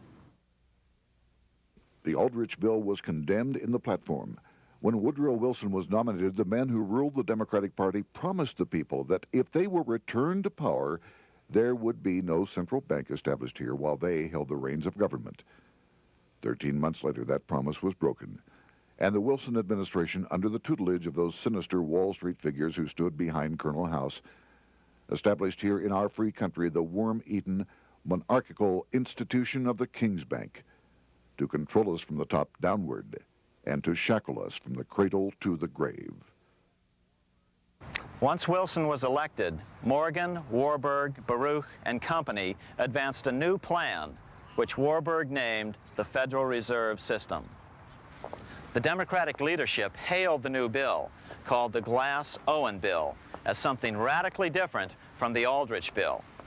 But in fact, the bill was virtually identical in every important detail. In fact, so vehement were the Democratic denials of similarity that Paul Warburg, the father of both bills, had to step in to reassure his paid friends in Congress that the two bills were virtually identical. Brushing aside the external differences affecting the shells, we find the kernels of the two systems very closely resembling and related to one another. But that admission was for private consumption only. Publicly, the money trust trotted out Senator Aldrich and Frank Vanderlip, the president of Rockefeller's National City Bank of New York and one of the Jekyll Island Seven, to oppose the new Federal Reserve System. Years later, however, Vanderlip admitted in the Saturday Evening Post that the two measures were virtually identical. Although the Aldrich Federal Reserve Plan was defeated when it bore the name Aldrich, nevertheless, its essential points were all contained in the plan that finally was adopted.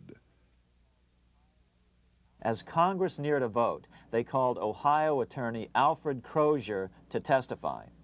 Crozier noted the similarities between the Aldrich bill and the Glass-Owen bill. The bill grants just what Wall Street and the big banks for 25 years have been striving for: private instead of public control of currency.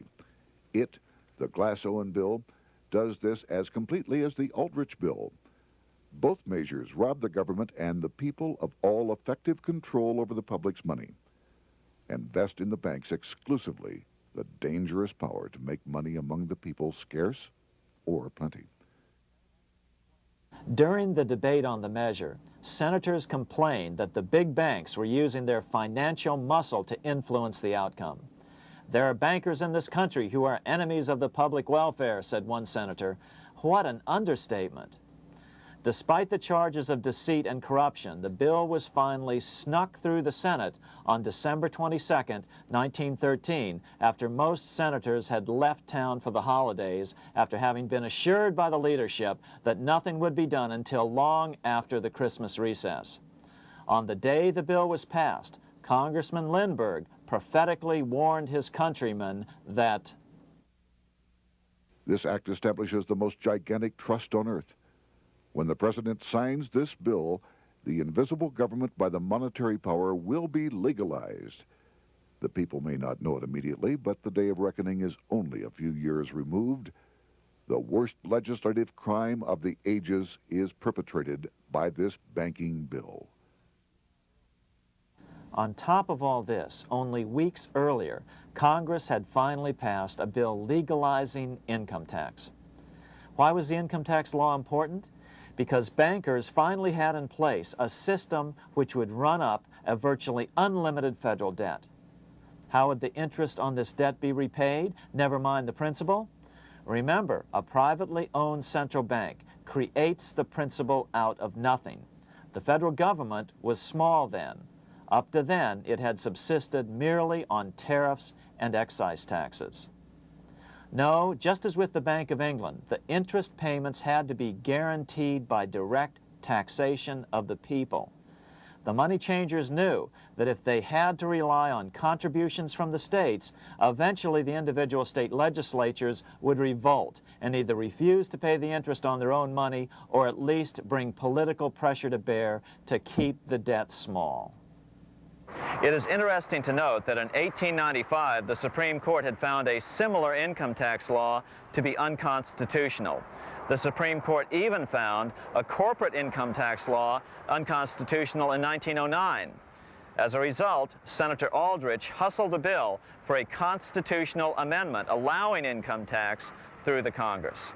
The proposed 16th Amendment to the Constitution was then sent to the state legislatures for approval.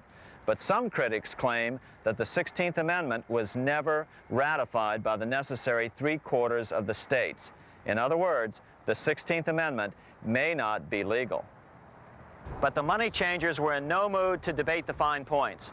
By October of 1913, Senator Aldrich had hustled the income tax bill through Congress. Without the power to tax the people directly and bypass the states, the Federal Reserve Bill would be far less useful to those who wanted to drive America deeply into their debt. A year after the passage of the Federal Reserve Bill, Congressman Lindbergh explained how the Fed created what we have come to call the business cycle and how they use it to their advantage. To cause high prices, all the Federal Reserve Board will do will be to lower the rediscount rate, producing an expansion of credit and a rising stock market. Then, when businessmen are adjusted to these conditions, it can check prosperity in mid-career by arbitrarily raising the rate of interest. It can cause the pendulum of a rising and falling market to swing gently back and forth by slight changes in the discount rate, or cause violent fluctuations by a greater rate variation. And in either case, it will possess inside information as to financial conditions and advanced knowledge of the coming change, either up or down. This is the strangest, most dangerous advantage ever placed in the hands of a special privileged class by any government that ever existed. The system is private, conducted for the sole purpose of obtaining the greatest possible profits from the use of other people's money. They know in advance when to create panics to their advantage. They also know when to stop panic. Inflation and deflation work equally well for them when they control finance. Congressman Lindbergh was correct on all points. What he didn't realize was that most European nations had already fallen prey to the central bankers decades or centuries earlier. But he also mentions the interesting fact that only 1 year later, the Fed had cornered the market in gold. This is how he put it, quote, "Already, the Federal Reserve banks have cornered the gold and gold certificates," close quote. But Congressman Lindbergh was not the only critic of the Fed. Congressman Lewis McFadden, the chairman of the House Banking and Currency Committee from 1920 to 1931, remarked that the Federal Reserve Act brought about a superstate controlled by international bankers and international industrialists acting together to enslave the world for their own pleasure. Notice how McFadden saw the international character of the stockholders of the Federal Reserve. Another chairman of the House Banking and Currency Committee in the 1960s, Wright Patman from Texas, put it this way. In the United States today, we have in effect two governments. We have the duly constituted government, then we have an independent, uncontrolled, and uncoordinated government in the Federal Reserve System, operating the money powers which are reserved to Congress by the Constitution. Even the inventor of the electric light, Thomas Edison, joined the fray in criticizing the system of the Federal Reserve. If our nation can issue a dollar bond, it can issue a dollar bill. The element that makes the bond good makes the bill good also. The difference between the bond and the bill is the bond lets money brokers collect twice the amount of the bond and an additional 20%, whereas the currency pays nobody but those who contribute directly in some useful way. It is absurd to say that our country can issue $30 million in bonds and not $30 million in currency. Both are promises to pay, but one promise fattens the usurers, and the other helps the people. 3 years after the passage of the Federal Reserve Act, even President Wilson began to have second thoughts about what had been unleashed during his first term in office. We have come to be one of the worst ruled, one of the most completely controlled governments in the civilized world, no longer a government of free opinion, no longer a government by a vote of the majority, but a government by the opinion and duress of a small group of dominant men. Some of the biggest men in the United States in the field of commerce and manufacture are afraid of something. They know that there is a power somewhere so organized, so subtle, so watchful, so interlocked, so complete, so pervasive, that they had better not speak above their breath when they speak in condemnation of it. Before his death in 1924, President Wilson realized the full extent of the damage he had done to America when he confessed, "I have unwittingly ruined my government." So finally, the money changers, those who profit by manipulating the amount of money in circulation, had their privately owned central bank installed again in America. The major newspapers, which they also owned, hailed passage of the Federal Reserve Act of 1913, telling the public that now depressions could be scientifically prevented. The fact of the matter was that now depressions could be scientifically created.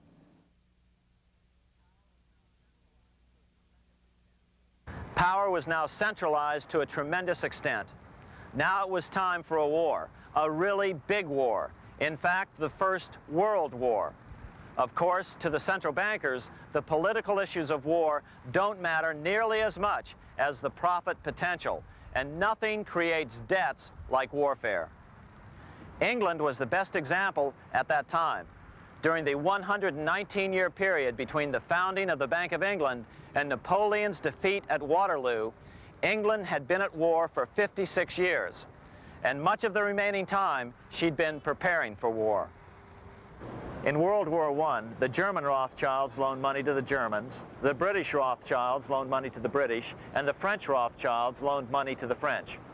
In America, J.P. Morgan was the sales agent for war materials to both the British and the French. In fact, 6 months into the war, Morgan became the largest consumer on earth, spending $10 million a day. His offices here at 23 Wall Street were mobbed by brokers and salesmen trying to cut a deal. In fact, it got so bad that the bank had to post guards at every door and at the partners' homes as well. Many other New York bankers made out as well from the war. President Wilson appointed Bernard Baruch to head the War Industries Board. According to historian James Perloff, both Baruch and the Rockefellers profited by some $200 million during the war. But profits were not the only motive. There was also revenge. The money changers never forgave the czars for their support of Lincoln during the Civil War. Also, Russia was the last major European nation to refuse to give in to the privately owned central bank scheme. 3 years after World War I broke out, the Russian Revolution toppled the Tsar and installed the scourge of communism. Jacob Schiff of Kuhn Loeb and Company bragged from his deathbed that he had spent $20 million towards the defeat of the Tsar. Money was funneled from England to support the revolution as well.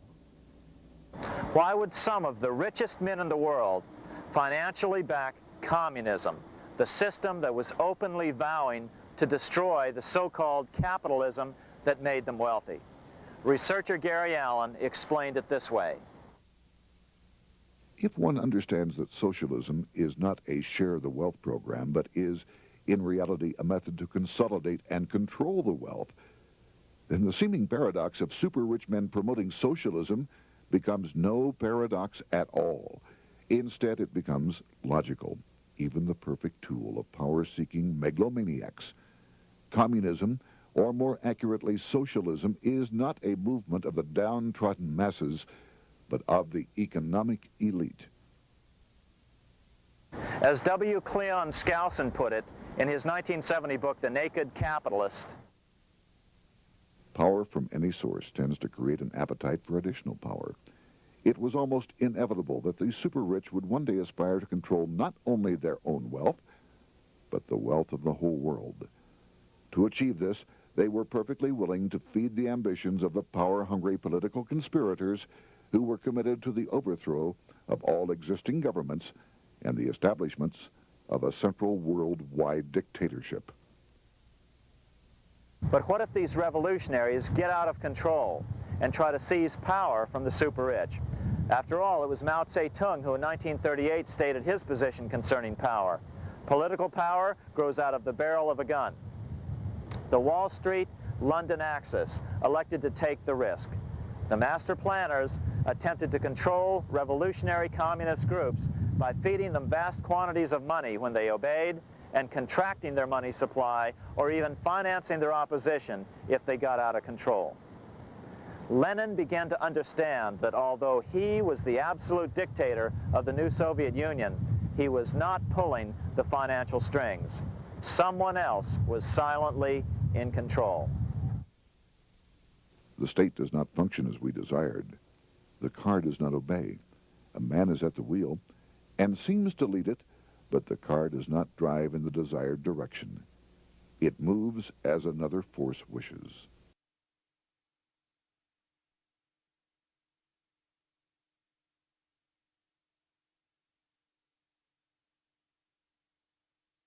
Who is behind it? Representative Louis T. McFadden, the chairman of the House Banking and Currency Committee throughout the 1920s and into the Great Depression years of the 1930s, explained it this way. The course of Russian history has indeed been greatly affected by the operations of international bankers. The Soviet government has been given United States Treasury funds by the Federal Reserve Board, acting through the Chase Bank. England has drawn money from us through the Federal Reserve banks and has relent it at high rates of interest to the Soviet government. The Dnipro Dam was built with funds unlawfully taken from the United States Treasury by the corrupt and dishonest Federal Reserve Board and the Federal Reserve banks. In other words, the Fed and the Bank of England, at the behest of the international bankers who controlled them, were creating a monster, one which would fuel 7 decades of unprecedented communist revolution, warfare, and most importantly, debt. In case you think there's some chance that the money changers got communism going and then lost control, in 1992, the Washington Times reported that Russian President Boris Yeltsin was upset that most of the incoming foreign aid was being siphoned off, quote, straight back into the coffers of Western banks in debt service, close quote. No one in his right mind would claim that a war as large as World War I had a single cause. Wars are complex things with many causative factors. But on the other hand, it would also be equally foolish to ignore as a prime cause of World War I those who would profit the most from the war. The role of the money changers is no wild conspiracy theory. They had a motive, a short-ranged, self-serving motive, as well as a long-range political motive of advancing totalitarian governments, with the money changers maintaining the financial clout to control whatever politician might emerge as the leader. Next, we'll see what the money changers' ultimate political goal is for the world.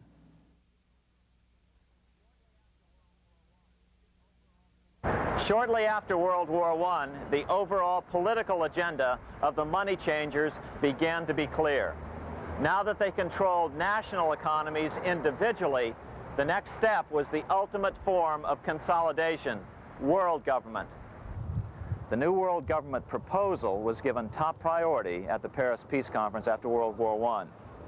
It was called the League of Nations, but much to the surprise of Paul Warburg and Bernard Baruch, who attended the peace conference with President Wilson, the world was not yet ready to dissolve national boundaries. Nationalism still beats strong in the human breast.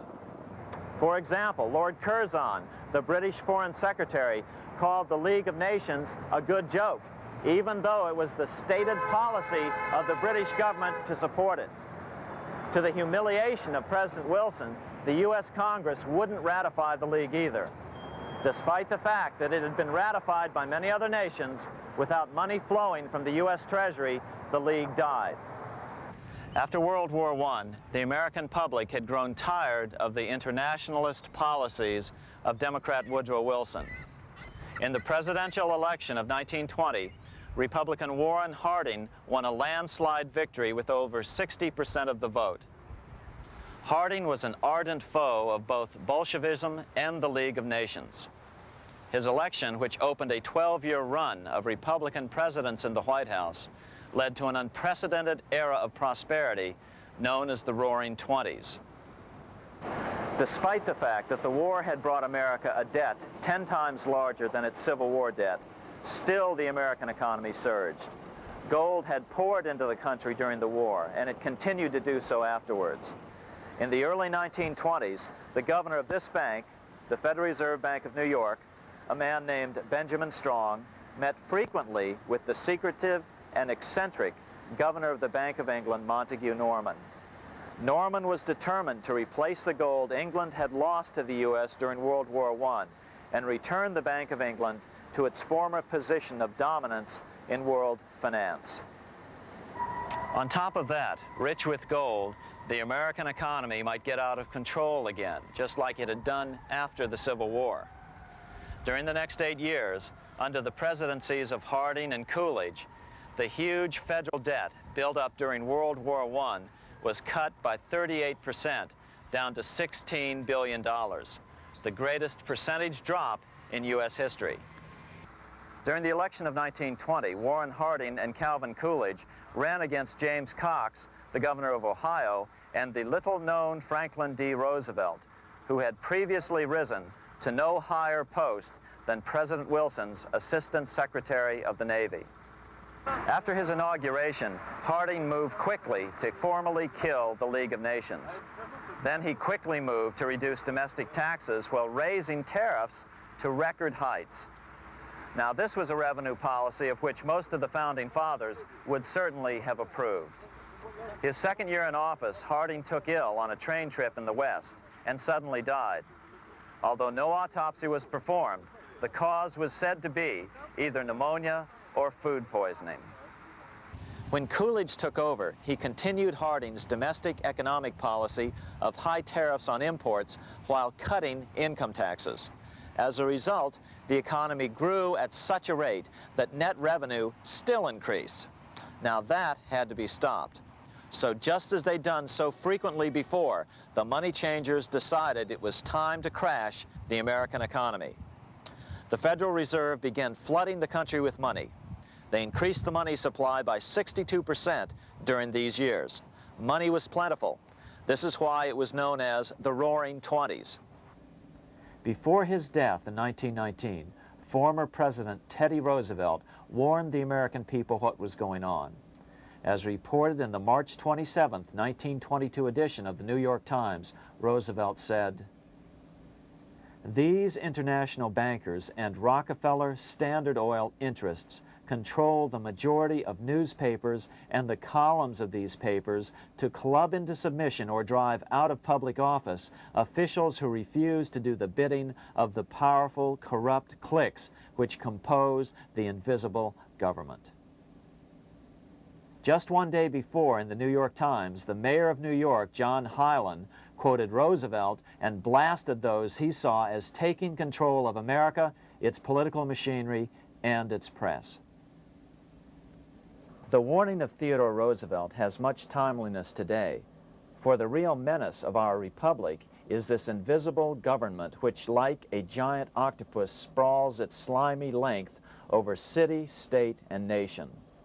It seizes in its long and powerful tentacles our executive officers, our legislative bodies, our schools, our courts, our newspapers, and every agency created for the public protection. To depart from mere generalizations, let me say that at the head of this octopus are the Rockefeller Standard Oil interest and a small group of powerful banking houses generally referred to as the international bankers. The little coterie of powerful international bankers virtually run the United States government for their own selfish purposes. They practically control both parties, write political platforms, make cat's paws of party leaders, use the leading men of private organizations, and resort to every device to place in nomination for high public office only such candidates as will be amenable to the dictates of corrupt big business. These international bankers and Rockefeller Standard Oil interests control the majority of newspapers and magazines in this country. Why didn't people listen to such strong warnings and demand that Congress reverse its 1913 passage of the Federal Reserve Act? Because remember, it was the 1920s. A steady increase in bank loans contributed to a rising market. In other words, just as it is today, in times of prosperity, no one wants to worry about economic issues. But there was a dark side to all this prosperity. Businesses expanded and became strung out on credit. Speculation in the booming stock market became rampant. Although everything looked rosy, it was a castle made of sand. When all was in readiness, in April of 1929, Paul Warburg, the father of the Federal Reserve, sent out a secret advisory warning his friends that a collapse and nationwide depression was certain. In August of 1929, the Fed began to tighten money. It is not a coincidence that the biographies of all the Wall Street giants of that era, John D. Rockefeller, J.P. Morgan, Bernard Baruch, etc., all marvel that they got out of the stock market just before the crash and put all their assets in cash or gold. On October 24th, 1929, the big New York bankers called in their 24-hour broker call loans. This meant that both stockbrokers and customers had to dump their stocks on the market to cover their loans, no matter what price they had to sell them for. As a result, the market tumbled, and that day was known as Black Thursday. According to John Kenneth Galbraith, writing in The Great Crash, 1929, at the height of the selling frenzy, Bernard Baruch brought Winston Churchill into the visitors' gallery of the New York Stock Exchange here to witness the panic and impress him with his power over the wild events down on the floor.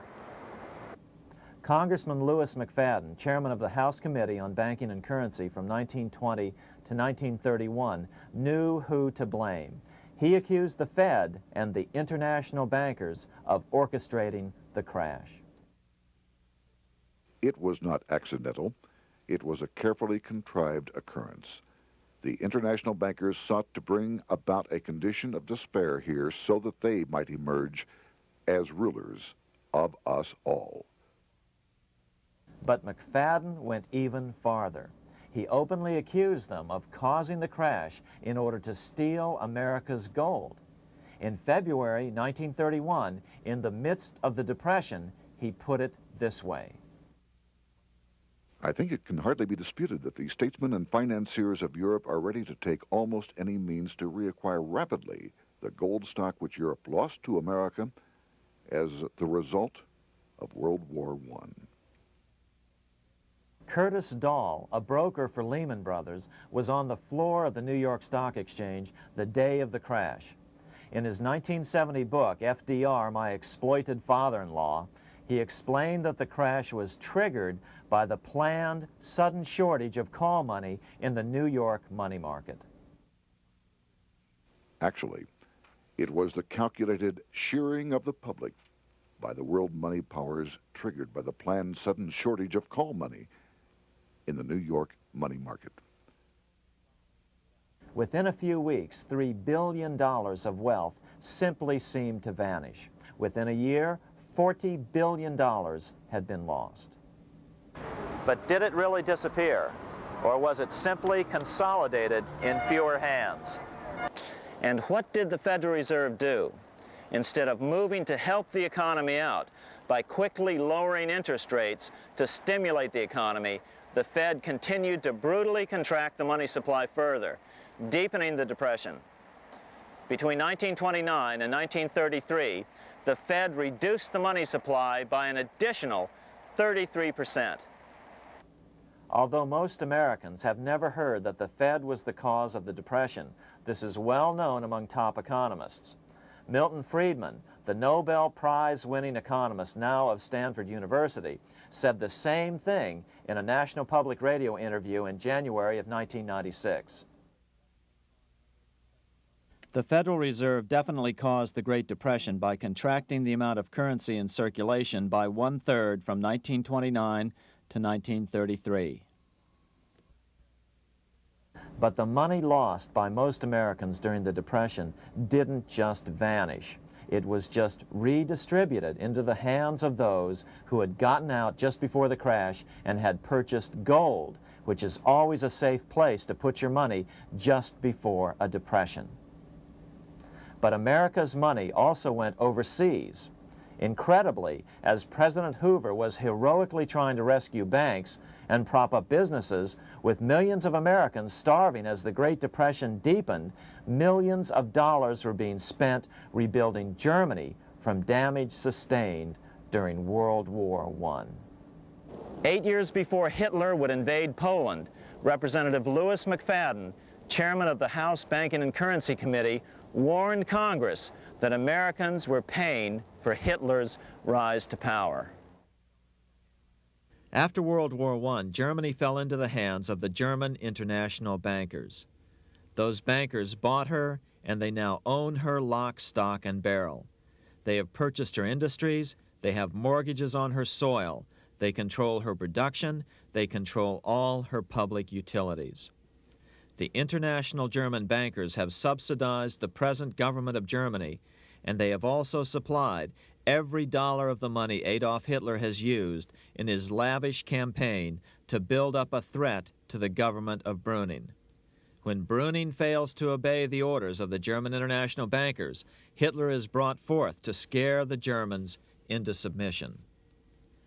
Through the Federal Reserve Board, over $30 billion of American money has been pumped into Germany. You have all heard of the spending that's taken place in Germany.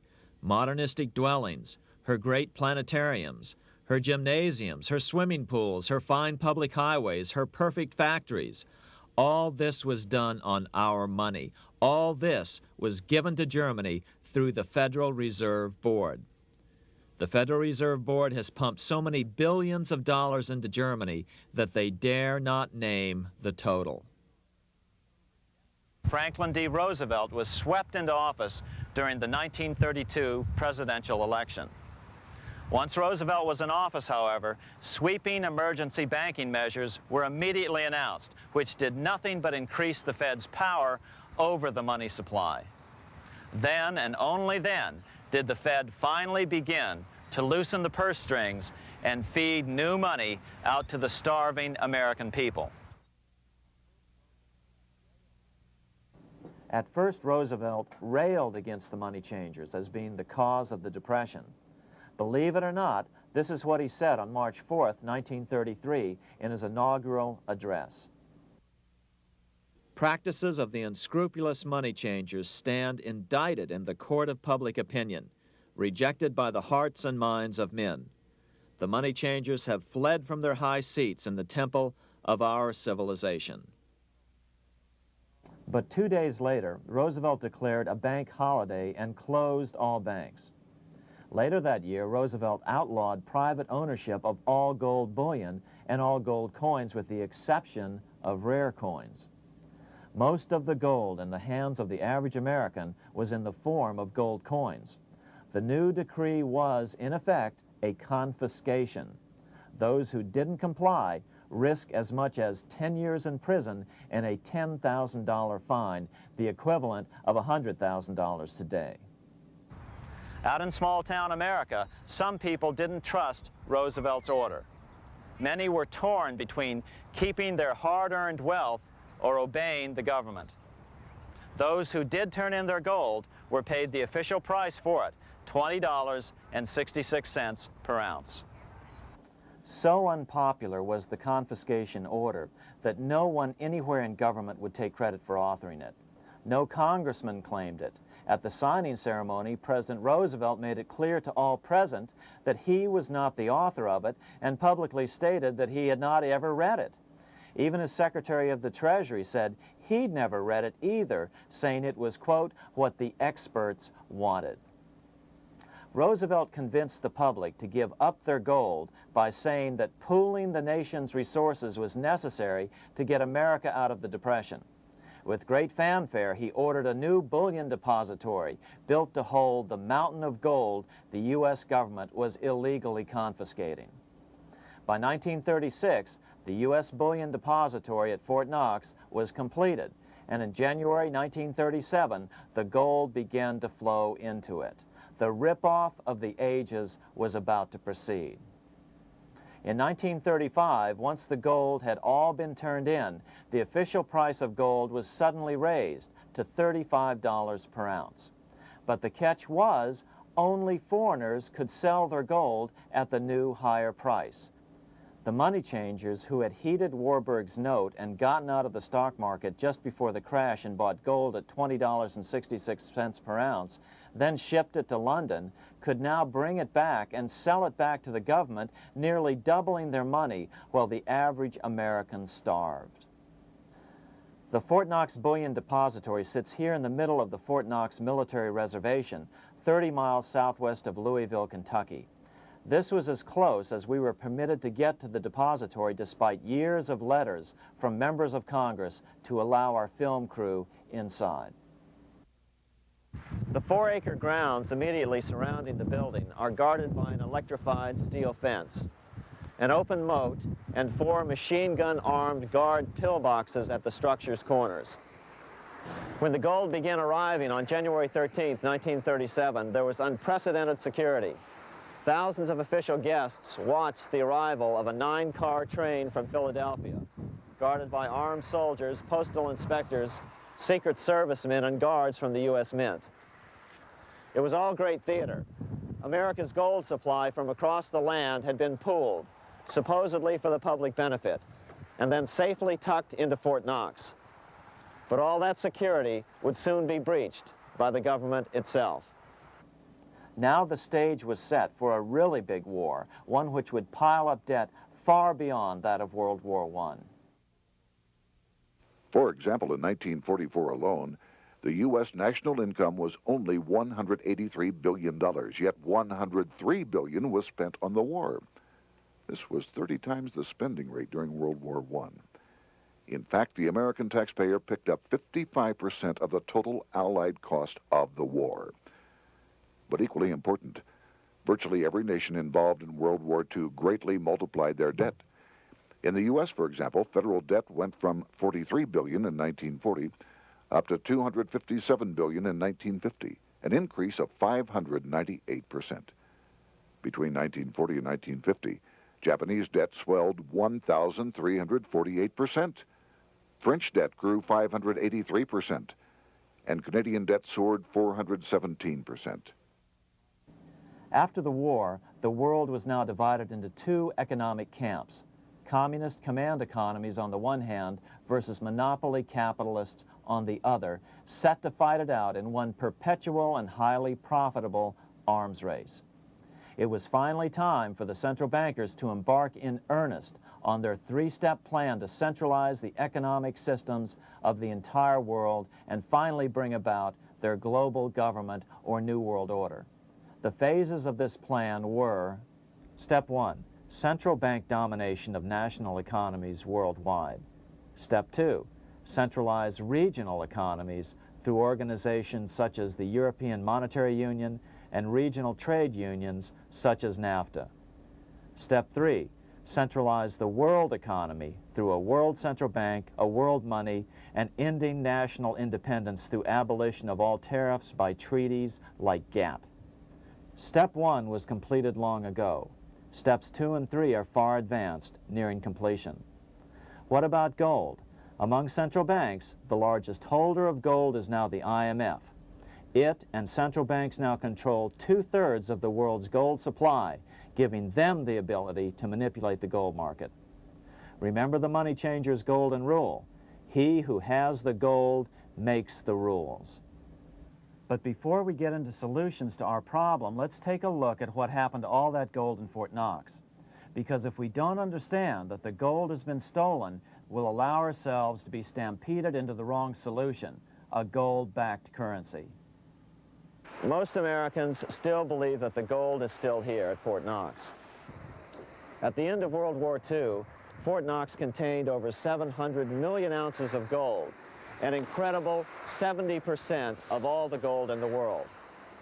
How much remains? No one knows. Despite the fact that federal law requires an annual physical audit of Fort Knox gold, the Treasury has consistently refused to conduct one.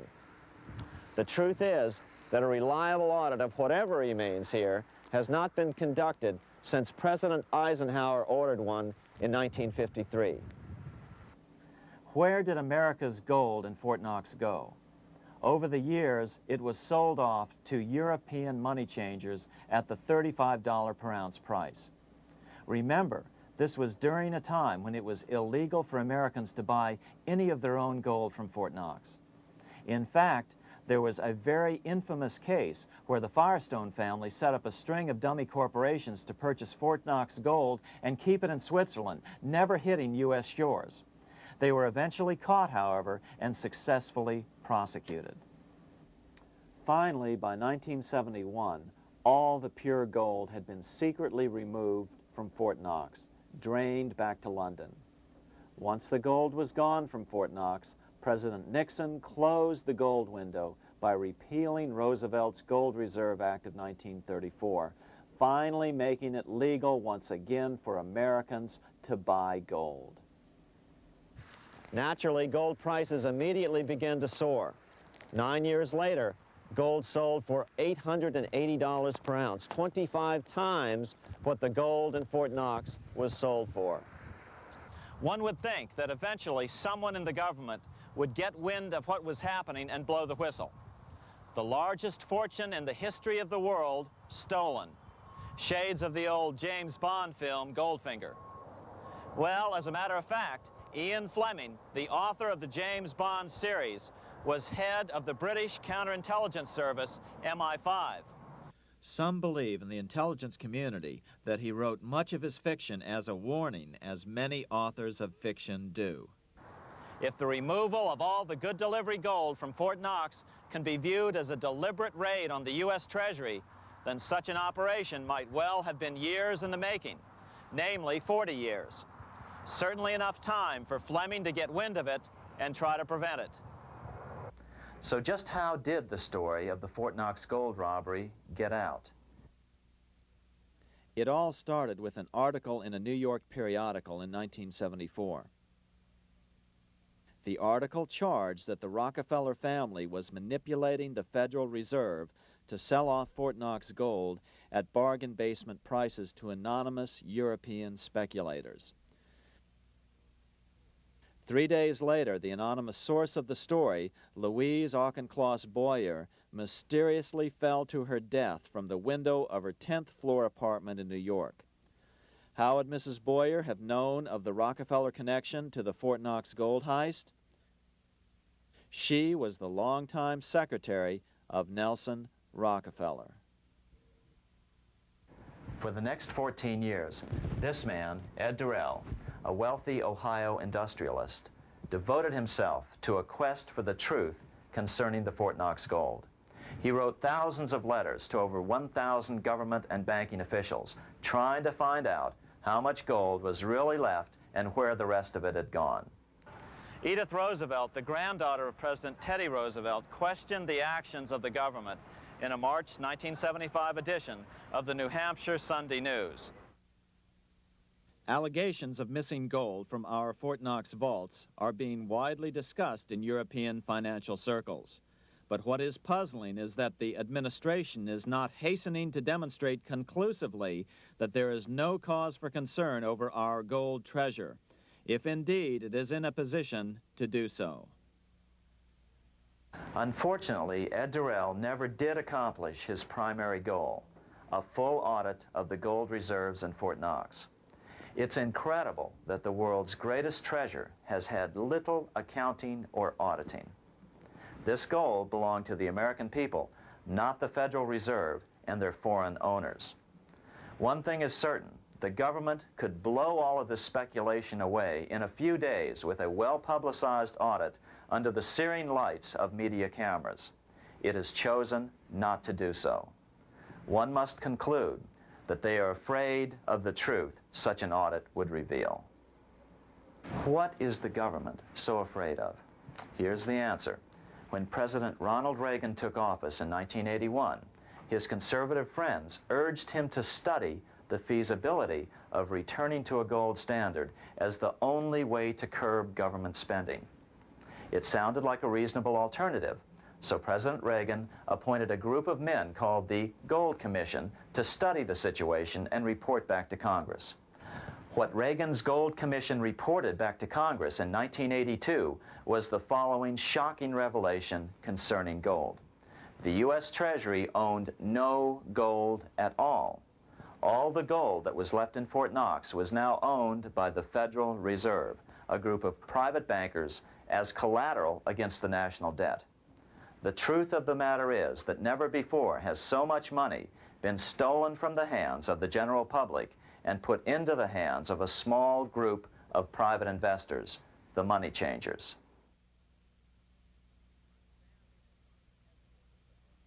I'm standing in front of the headquarters of the International Monetary Fund located in Washington, D.C. Across the street, right over there, is the headquarters of the World Bank. What are these organizations and who controls them? And most importantly, are they about to create a huge worldwide depression? Let us step back in time for a moment to the aftermath of World War I. People were tired of war, so under the guise of peacemaking, the international bankers devised a plan to consolidate power even further. Claiming only an international government would stem the tide of world wars, the money changers pushed forward a proposal for world government which stood on three legs. A world central bank to be called the Bank of International Settlements, a world judiciary to be called the World Court located in The Hague, the Netherlands, and a world executive and legislature to be called the League of Nations. As President Clinton's mentor, Georgetown historian Carroll Quigley wrote in his 1966 book, Tragedy and Hope, the powers of financial capitalism had a far-reaching plan, nothing less than to create a world system of financial control in private hands, able to dominate the political system of each country and the economy of the world as a whole. This system was to be controlled in a feudalistic fashion by the central banks of the world, acting in concert by secret agreements arrived at in frequent meetings and conferences. The apex of the system was to be the Bank for International Settlements in Bâle, Switzerland, a private bank owned and controlled by the world central banks, which were themselves private corporations. Each central bank sought to dominate its government by its ability to control treasury loans, to manipulate foreign exchanges, to influence the level of economic activity in the country, and to influence cooperative politicians by subsequent economic rewards in the business world. Despite intense pressure from the international bankers and the press, a handful of U.S. senators, led by Senator Henry Cabot Lodge, kept the U.S. out of these schemes. Without U.S. participation, the League was doomed. Incredibly, even though the U.S. rejected the World Central Bank, the BIS, the New York Federal Reserve ignored its government and arrogantly sent representatives to Switzerland to participate in the central bankers' meeting right up until 1994, when the U.S. was finally officially dragged into it. Their world government schemes thwarted, the bankers resorted to the old formula, another war to wear down the resistance to world government while reaping handsome profits. To this end, Wall Street helped resurrect Germany through the Thyssen banks, which were affiliated with the Harriman interest in New York, just as the Chase Bank had assisted in the financing of the Bolshevik Revolution in Russia during World War I. Chase Bank was controlled by the Rockefeller family. Subsequently, it was merged with Warburg's Manhattan Bank to form the Chase Manhattan Bank. Now this has merged with Chemical Bank of New York, making it the largest Wall Street bank. Their strategy worked. Even before World War II was over, world government was back on track. In 1944, at Bretton Woods, New Hampshire, the International Monetary Fund and the World Bank were approved with full U.S. participation. The Second League of Nations, renamed the United Nations, was approved in 1945. Soon, a new international court system was functioning as well. All effective opposition to these international bodies before the war had evaporated in the heat of war, just as planned. These new organizations simply repeated on a world scale what the National Banking Act of 1864 and the Federal Reserve Act of 1913 had established in the U.S. They created a banking cartel composed of the world's central banks, which gradually assumed the power to dictate credit policies to the banks of all the nations. For example, just as the Federal Reserve Act authorized the creation of a new national fiat currency called Federal Reserve Notes, the IMF has been given the authority to issue a world fiat money called Special Drawing Rights, or SDRs. To date, the IMF has created in excess of $30 billion worth of SDRs. Member nations are being pressured to make their currencies fully exchangeable for SDRs. In 1968, Congress approved laws authorizing the Fed to accept SDRs as reserves in the U.S. and to issue Federal Reserve notes in exchange for SDRs. What does that mean? It means that in the U.S., SDRs are already a part of our lawful money. And what about gold? SDRs are already partially backed by gold. And with 2/3 of world gold now in the hands of central banks, the money changers can go about structuring the world's economic future in whichever way they deem most profitable. Keep in mind, just as the Fed is controlled by its Board of Governors, the IMF is controlled by its Board of Governors, which are either the heads of the different central banks or the heads of the various national treasury departments dominated by their central banks. Voting power in the IMF gives the U.S. and the U.K., that is to say the Fed and the Bank of England, effective control. Just as the Fed controls the amount of money in the U.S., the BIS, IMF, and World Bank control the money supply for the world. So we see the repetition of the old goldsmith's fraud replicated on the national scale with central banks like the Fed and on the international scale by the three arms of the World Central Bank.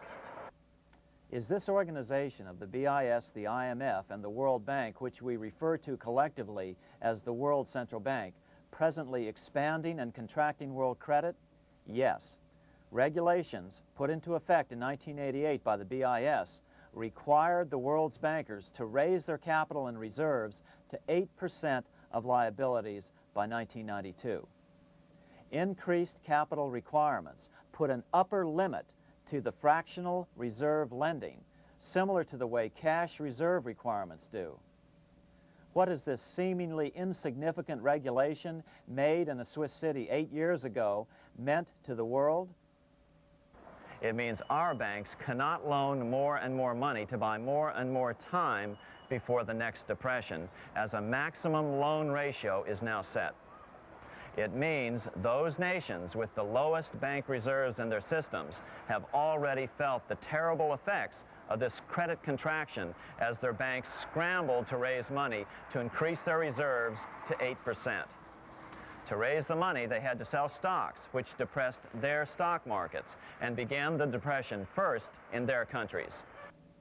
Japan, which in 1988 had among the lowest capital and reserve requirements, and thus was the most affected by the regulation, has experienced a financial crash which began almost immediately in 1989, which has wiped out a staggering 50% of the value of its stock market since 1990 and 60% of the value of its commercial real estate. The Bank of Japan has lowered its interest rates to 0.5%, practically giving away money to resurrect the economy, but still the depression worsens. Due to the $20 billion U.S. bailout of Mexico, the financial collapse in that nation is already known here. Yet despite the bailout, the economy continues to be a disaster. One huge debt after another is rolled over as new loans are being made simply to enable Mexico to pay the interest on the old loans. In the south of Mexico, the poor have been in open revolt as every spare peso is being siphoned out of the country to make interest payments. It is important to note that a radical transfer of power is taking place as nations become subservient to a supranational world central bank controlled by a handful of the world's richest bankers. As the IMF creates more and more SDRs by the stroke of a pen on IMF ledgers, more and more nations borrow them to pay interest on their mounting debts and gradually fall under the control of the faceless bureaucrats of the World Central Bank. As the worldwide depression worsens and spreads, this will give the World Central Bank the power of economic life and death over these nations. It will decide which nations will be permitted to receive further loans and which nations will starve. Despite all the rhetoric about development and the alleviation of poverty, the result is a steady transfer of wealth from the debtor nations to the money changers' central banks which control the IMF and the World Bank.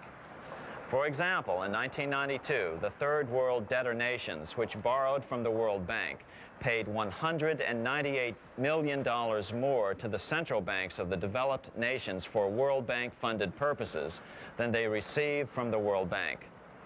All this increases their permanent debt in exchange for temporary relief of poverty caused by prior borrowings.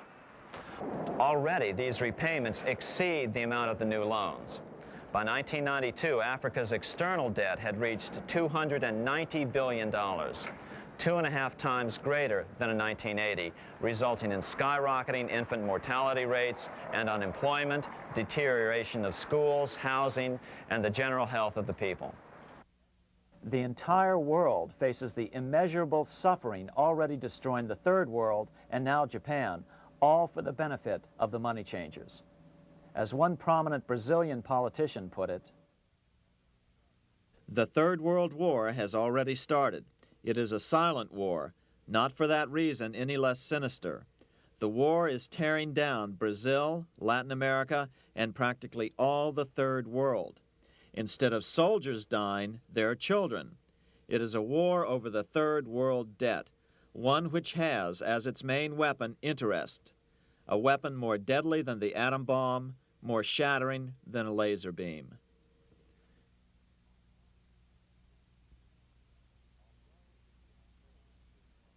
Although it would be absurd to ignore the pivotal role played by influential families such as the Rothschilds, the Warburgs, the Schiffs, the Morgans, and the Rockefellers in any review of the history of central banking and fractional banking, keep in mind, by now, central banks and the large commercial banks are up to 3 centuries old and deeply entrenched in the economic life of many nations.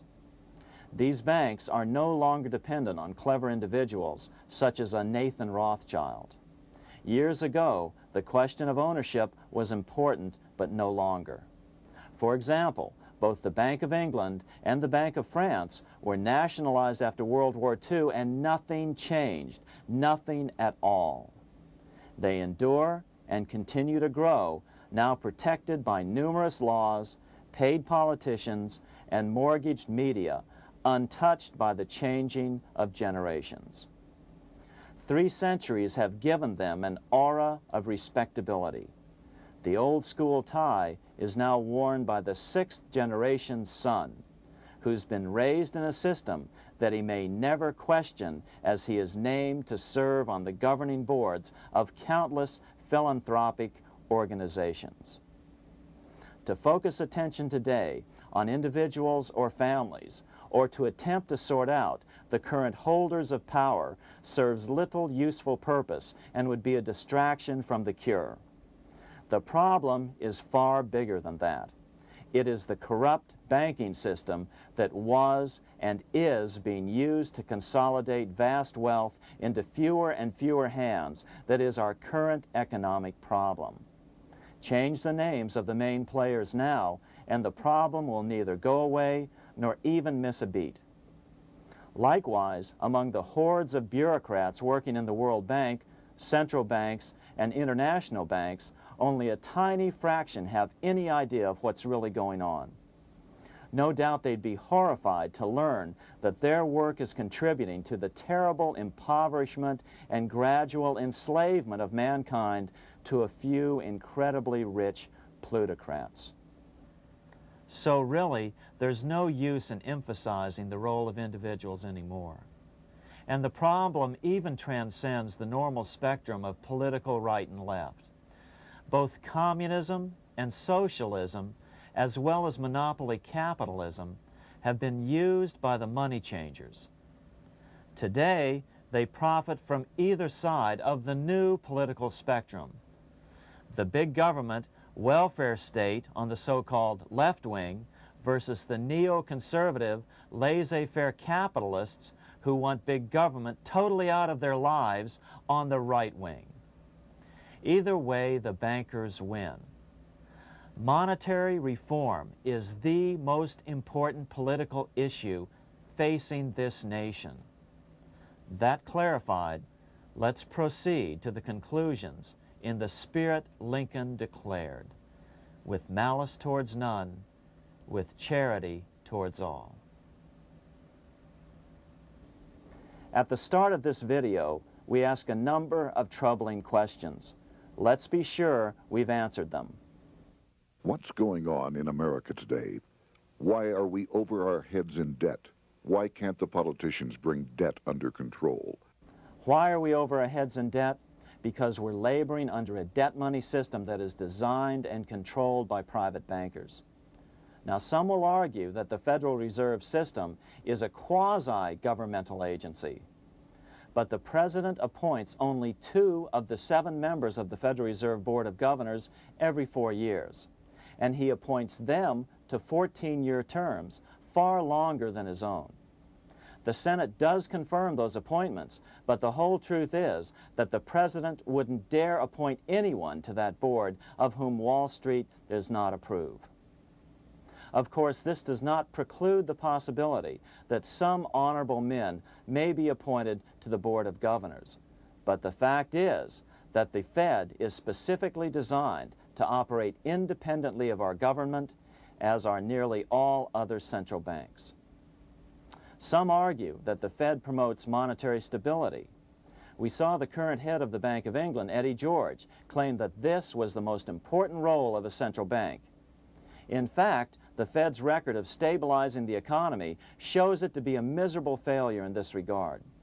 Within the first 25 years of its existence, the Fed caused 3 major economic downturns, including the Great Depression, and for the last 30 years has shepherded the American economy into a period of unprecedented inflation. Again, this is not some wild conspiracy theory. It's a well-known fact among top economists. As Nobel Prize-winning economist Milton Friedman put it, the stock of money, prices, and output was decidedly more unstable after the establishment of the Federal Reserve System than before. The most dramatic period of instability in output was, of course, the period between the 2 wars, which includes the severe monetary contractions of 1920-21, 1929-33, and 1937-38. No other 20-year period in American history contains as many as 3 such severe contractions. This evidence persuades me that at least a third of the price rise during and just after World War I is attributable to the establishment of the Federal Reserve System, and that the severity of each of the major contractions, 1920-21, 1929-33, and 1937-38, is directly attributable to acts of commission and omission by the reserve authorities. Any system which gives so much power and so much discretion to a few men so that mistakes, excusable or not, can have such far-reaching effects is a bad system. It is a bad system to believers in freedom just because it gives a few men such power without any effective check by the body politic. This is the key political argument against an independent central bank. To paraphrase Clemenceau, money is much too serious a matter to be left to the central bankers. We must learn from our history before it is too late. Why can't politicians control the federal debt? Because all our money is created out of debt. Again, it's a debt money system. Our money is created initially by the purchase of U.S. bonds. The public buys bonds like savings bonds, the banks buy bonds, foreigners buy bonds, and when the Fed wants to create more money in the system, it buys bonds, but pays for them with a simple bookkeeping entry which it creates out of nothing. Then this new money created by the Fed is multiplied by a factor of 10 by the banks thanks to the fractional reserve principle. So although the banks don't create currency, they do create checkbook money or deposits by making new loans. They even invest some of this created money. In fact, over $1 trillion of this privately created money has been used to purchase U.S. bonds on the open market, which provides the banks with roughly $50 billion in interest, risk-free, each year, less the interest they pay to some depositors. In this way, through fractional reserve lending, banks create over 90% of the money and therefore cause over 90% of our inflation. What can we do about all this? Fortunately, there's a way to fix the problem fairly easily, speedily, and without any serious financial problems. We can get our country totally out of debt in 1 to 2 years by simply paying off these U.S. bonds with debt-free U.S. notes, just like Lincoln issued. Of course, that by itself would create tremendous inflation, since our currency is presently multiplied by the fractional reserve banking system. But here's the ingenious solution, advanced in part by Milton Friedman, to keep the money supply stable and avoid inflation and deflation while the debt is retired. As the Treasury buys up its bonds on the open market with U.S. notes, the reserve requirements of your hometown local bank will be proportionally raised, so the amount of money in circulation remains constant. As those holding bonds are paid off in U.S. notes, they will deposit this money, thus making available the currency then needed by the banks to increase their reserves. Once all the U.S. bonds are replaced with U.S. notes, banks will be at 100% reserve banking instead of the fractional reserve system currently in use. From this point on, the former Fed buildings will only be needed as a central clearinghouse for checks and as vaults for U.S. notes. The Federal Reserve Act will no longer be necessary and could be repealed. Monetary power can be transferred back to the Treasury Department. There would be no further creation or contraction of money by banks. By doing it this way, our national debt can be paid off in a single year or so, and the Fed and fractional reserve banking abolished without national bankruptcy, financial collapse, inflation or deflation, or any significant change in the way the average American goes about his business. To the average person, the primary difference would be that for the first time since the Federal Reserve Act was passed in 1913, taxes would begin to go down. Now there's a real national blessing for you, rather than for Hamilton's banker friends. Now let's take a look at these proposals in more detail. Here are the main provisions of a Monetary Reform Act which needs to be passed by Congress. We've drafted a proposed Monetary Reform Act which follows at the end of this tape. Of course, variations with the same results would be equally welcome. 1. Pay off the debt with debt-free U.S. notes. As Thomas Edison put it, if the U.S. can issue a dollar bond, it can issue a dollar bill. They both rest purely on the faith and credit of the United States government. This amounts to a simple substitution of one type of government obligation for another. One bears interest, the other doesn't. Federal Reserve notes could be used for this as well, but could not be printed after the Fed's abolished as we propose, so we suggest using U.S. notes instead. 2. Abolish fractional reserve banking. As the debt is paid off, the reserve requirements of all banks and financial institutions would be raised proportionally at the same time to absorb the new U.S. notes, which would be deposited and become the bank's increased reserves. Towards the end of the first year of the transition period, the remaining liabilities of financial institutions would be assumed or acquired by the U.S. government in a one-time operation. In other words, they too would eventually be paid off with debt-free U.S. notes in order to keep the total money supply stable. At the end of the first year or so, all of the national debt would be paid, and we could start enjoying the benefits of full reserve banking. The Fed would be obsolete, an anachronism. 3. Repeal the Federal Reserve Act of 1913 and the National Banking Act of 1864. These acts delegate the money power to a private banking monopoly. They must be repealed and the money power handed back to the Department of Treasury where they were initially under President Abraham Lincoln. No banker or person in any way affiliated with financial institutions should be allowed to regulate banking. After the first two reforms, these acts would serve no useful purpose anyway, since they relate to a fractional reserve banking system. 4. Withdraw the U.S. from the IMF, the BIS, and the World Bank.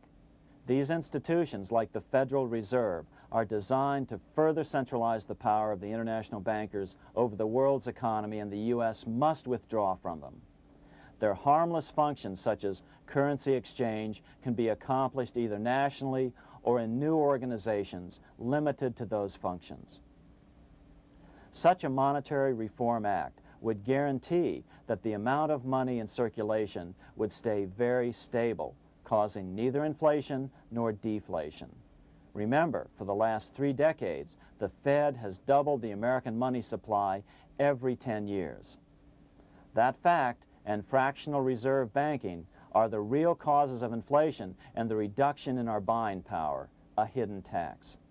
These and other taxes are the real reasons both parents now have to work just to get by.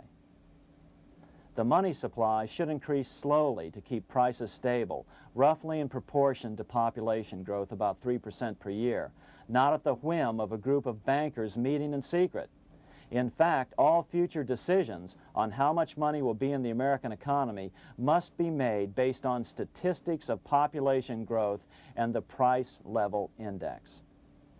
The new monetary regulators and the Treasury Department, perhaps called the Monetary Committee, would have absolutely no discretion in this matter except in time of declared war.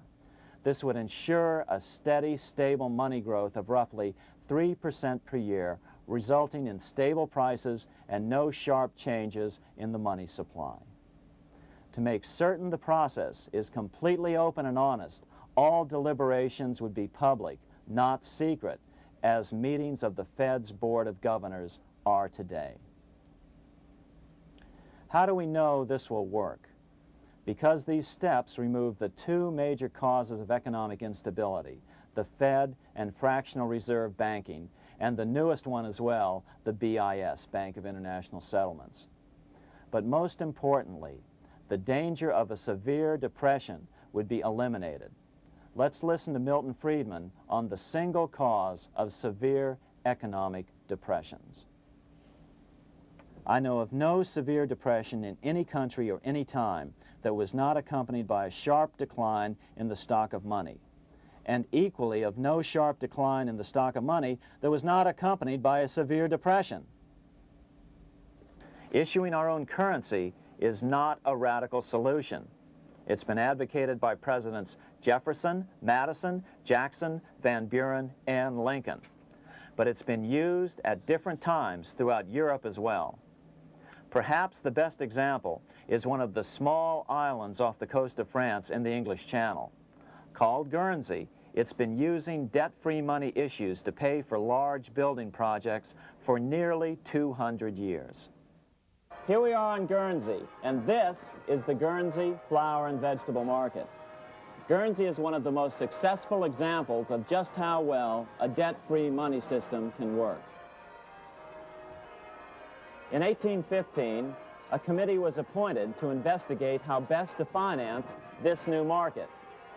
The impoverished island could not afford more new taxes, so the state's fathers decided to try a revolutionary idea: issue their own paper money. They were just colorful paper notes, backed by nothing, but the people of this tiny island agreed to accept them and trade with them. To be sure they circulated widely, they were declared to be good for the payment of taxes. Of course, this idea was nothing new. It was exactly what America had done before the American Revolution, and there are many other examples throughout the world. But it was new to Guernsey, and it worked miracles. This market is still in use, and remember, it was built for no debt to the people of this island state. But what if we follow Guernsey's example? How would the bankers react to these reforms? Certainly the international bankers' cartel will oppose reforms that do away with their control of the world's economies as they have in the past. But it is equally certain that Congress has the constitutional authority and responsibility to authorize the issuance of debt-free money, U.S. notes, and to reform the very banking laws it ill-advisedly enacted. Undoubtedly, the bankers will claim that issuing debt-free money will cause severe inflation or make other dire predictions. But remember, it is fractional reserve banking which is the real cause of over 90% of all inflation, not whether debt-free U.S. notes are used to pay for government deficits. In the current system, any spending excesses on the part of Congress are turned into more debt bonds, and the 10% purchased by the Fed are then multiplied many times over by the bankers, causing over 90% of all inflation. Our fractional reserve and debt-based banking system is the problem. We must ignore its inevitable resistance to reform and remain firm until the cure is complete. As the director of the Bank of England in the 1920s, Sir Josiah Stamp put it, referring to this modern fractional reserve banking system, "Banking is conceived in iniquity and born in sin. Bankers own the earth. Take it away from them, but leave them the power to create money and control credit, and with the flick of a pen, they will create enough money to buy it back again. Take this great power away from the bankers, and all great fortunes like mine will disappear, and they ought to disappear, for this would be a better and happier world to live in.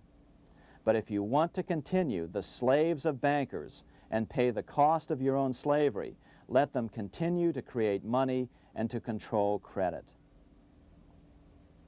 Americans are slowly figuring this out. Today, over 3,200 cities and counties have endorsed the proposal of a nonprofit organization called Sovereignty. The Sovereignty movement calls for Congress to authorize the Secretary of the Treasury to issue $90 billion per year of U.S. notes, not Federal Reserve notes nor debt-based bonds, to loan money interest-free to cities, counties, and school districts for needed capital improvements. Remarkably, and to their praise, the Community Bankers Association of Illinois, representing 515 member banks, has endorsed this sovereignty proposal, a good step in the right direction. As Milton Friedman has repeatedly pointed out, no severe depression can occur without a severe contraction of money. In our system, only the Fed, the Bank of International Settlements, with U.S. bankers' cooperation, or a combination of the largest Wall Street banks could cause a depression. In other words, our economy is so huge and resilient, a depression just can't happen by accident. Unless we reform our banking system, they will always have that power. They can pull the plug on our economy anytime they choose. The only solution is to abolish the Fed and the fractional reserve banking system and withdraw from the BIS. Only that will break the power of the international bankers over our economy. And keep in mind, a stock market crash itself cannot cause a severe depression. Only the severe contraction of our money supply can cause a severe depression. The stock market crash of 1929 only wiped out market speculators, mostly the small to medium ones, resulting in $3 billion in wealth changing hands. But it served as a smokescreen for a 33% contraction in credit by the Fed over the next 4 years, which resulted in over $40 billion in wealth from the American middle class being transferred to the big banks. Then, despite impotent howls of protest from a divided Congress, the independent Fed kept the money supply contracted for a full decade. Only World War II ended the terrible suffering the Fed inflicted on the American people. In a depression, the remaining wealth of the debt-burdened American middle class will be wiped out by unemployment, declining wages, and the resulting foreclosures. If we start to act to reform our monetary system, the money changers may do what they did in 1929 and then the 1930s, crash the stock market and use that as a smokescreen while contracting the money supply. But if we're determined to fight to regain control over our money, we can come out of it fairly quickly, perhaps in only a very few months, as U.S. notes begin to circulate and replace the money withdrawn by the bankers. The longer we wait, the greater the danger we'll permanently lose control of our nation. But some still wonder why the international bankers would want to cause a depression. Wouldn't that be killing the goose that is currently laying all those golden interest eggs? Remember what Larry Bates said at the first of this videotape. You see, in periods of economic upheaval, in economic crisis, wealth is not destroyed. It is merely transferred. Do we have any hints as to what the money changers have in store for us? Here's what David Rockefeller, the chairman of Chase Manhattan Bank, the largest Wall Street bank, had to say. We are on the verge of a global transformation. All we need is the right major crisis and the nation will accept the New World Order. So, crisis is needed to fulfill their plans quickly. The only question is when the crisis will occur. Fortunately, we probably have a little time. It's unlikely that this crisis will occur before the 1996 elections, but after that, the danger begins rising. But whether or not they decide to cause a crash or a depression through relentless increases in taxes and the loss of hundreds of thousands of jobs being sent overseas thanks to trade agreements such as GATT and NAFTA, the American middle class is an endangered species. Cheaper labor, including slave labor in Red China, which Harry Wu has heroically documented, is being used to compete with American labor. In other words, money is being consolidated in fewer and fewer hands as never before in the history of this nation or the world. Without reform, the American middle class will soon be extinct, leaving only the very rich few and the very many poor, as has already occurred in most of the world. We've been warned of all this by congressmen, presidents, industrialists, and economists down through the years. Religious leaders, too, have seen the danger. About 1898, during the time of William Jennings Bryan, Pope Leo XIII put it this way. On the one side, there is the party which holds the power because it holds the wealth, which has in its grasp all labor and all trade, which manipulates for its own benefit and its own purposes all the sources of supply, and which is powerfully represented in the councils of state itself. On the other side, there is the needy and powerless multitude, sore and suffering. Rapacious usury, which, although more than once condemned by the Church, is nevertheless under a different form, but with the same guilt, still practiced by avaricious and grasping men, so that a small number of very rich men have been able to lay upon the masses of the poor a yoke little better than slavery itself. More recently, during America's Great Depression, Pope Pius XI spoke of the same problem. In our days, not alone is wealth accumulated, but immense power and despotic economic domination is concentrated in the hands of a few. This power becomes particularly irresistible when exercised by those who, because they hold and control money, are able also to govern credit and determine its allotment.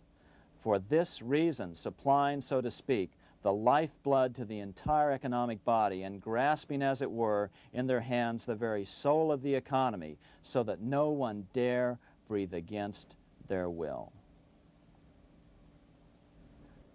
Educate your friends. Our country needs a solid group who really understand how our money is manipulated and what the solutions really are. Because if a depression comes, there will be those who call themselves conservatives who will come forward advancing solutions framed by the international bankers. Beware of calls to return to a gold standard. Why? Simple, because never before has so much gold been so concentrated outside of American hands. And never before has so much gold been in the hands of international governmental bodies such as the World Bank and International Monetary Fund. A gold-backed currency usually brings despair to a nation, and to return to it would certainly be a false solution in our case. Remember, we had a gold-backed currency in 1929 and during the first 4 years of the Great Depression. Likewise, beware of any plans advanced for a regional or world currency. This is the international bankers' Trojan horse.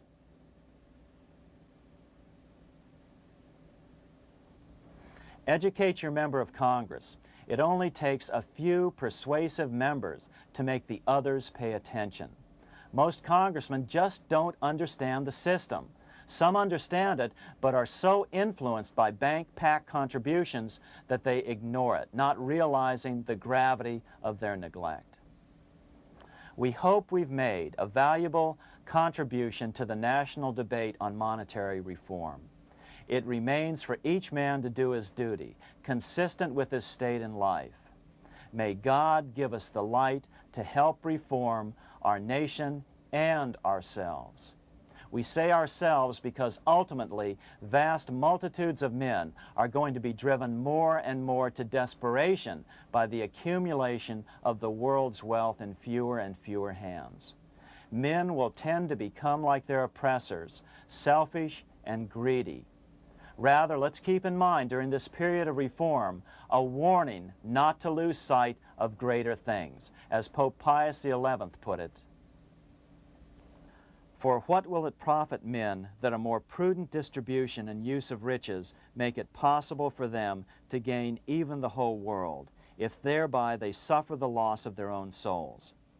What will it profit to teach them sound principles in economics if they permit themselves to be so swept away by selfishness, by unbridled and sordid greed, that hearing the commandments of the Lord, they do all things contrary?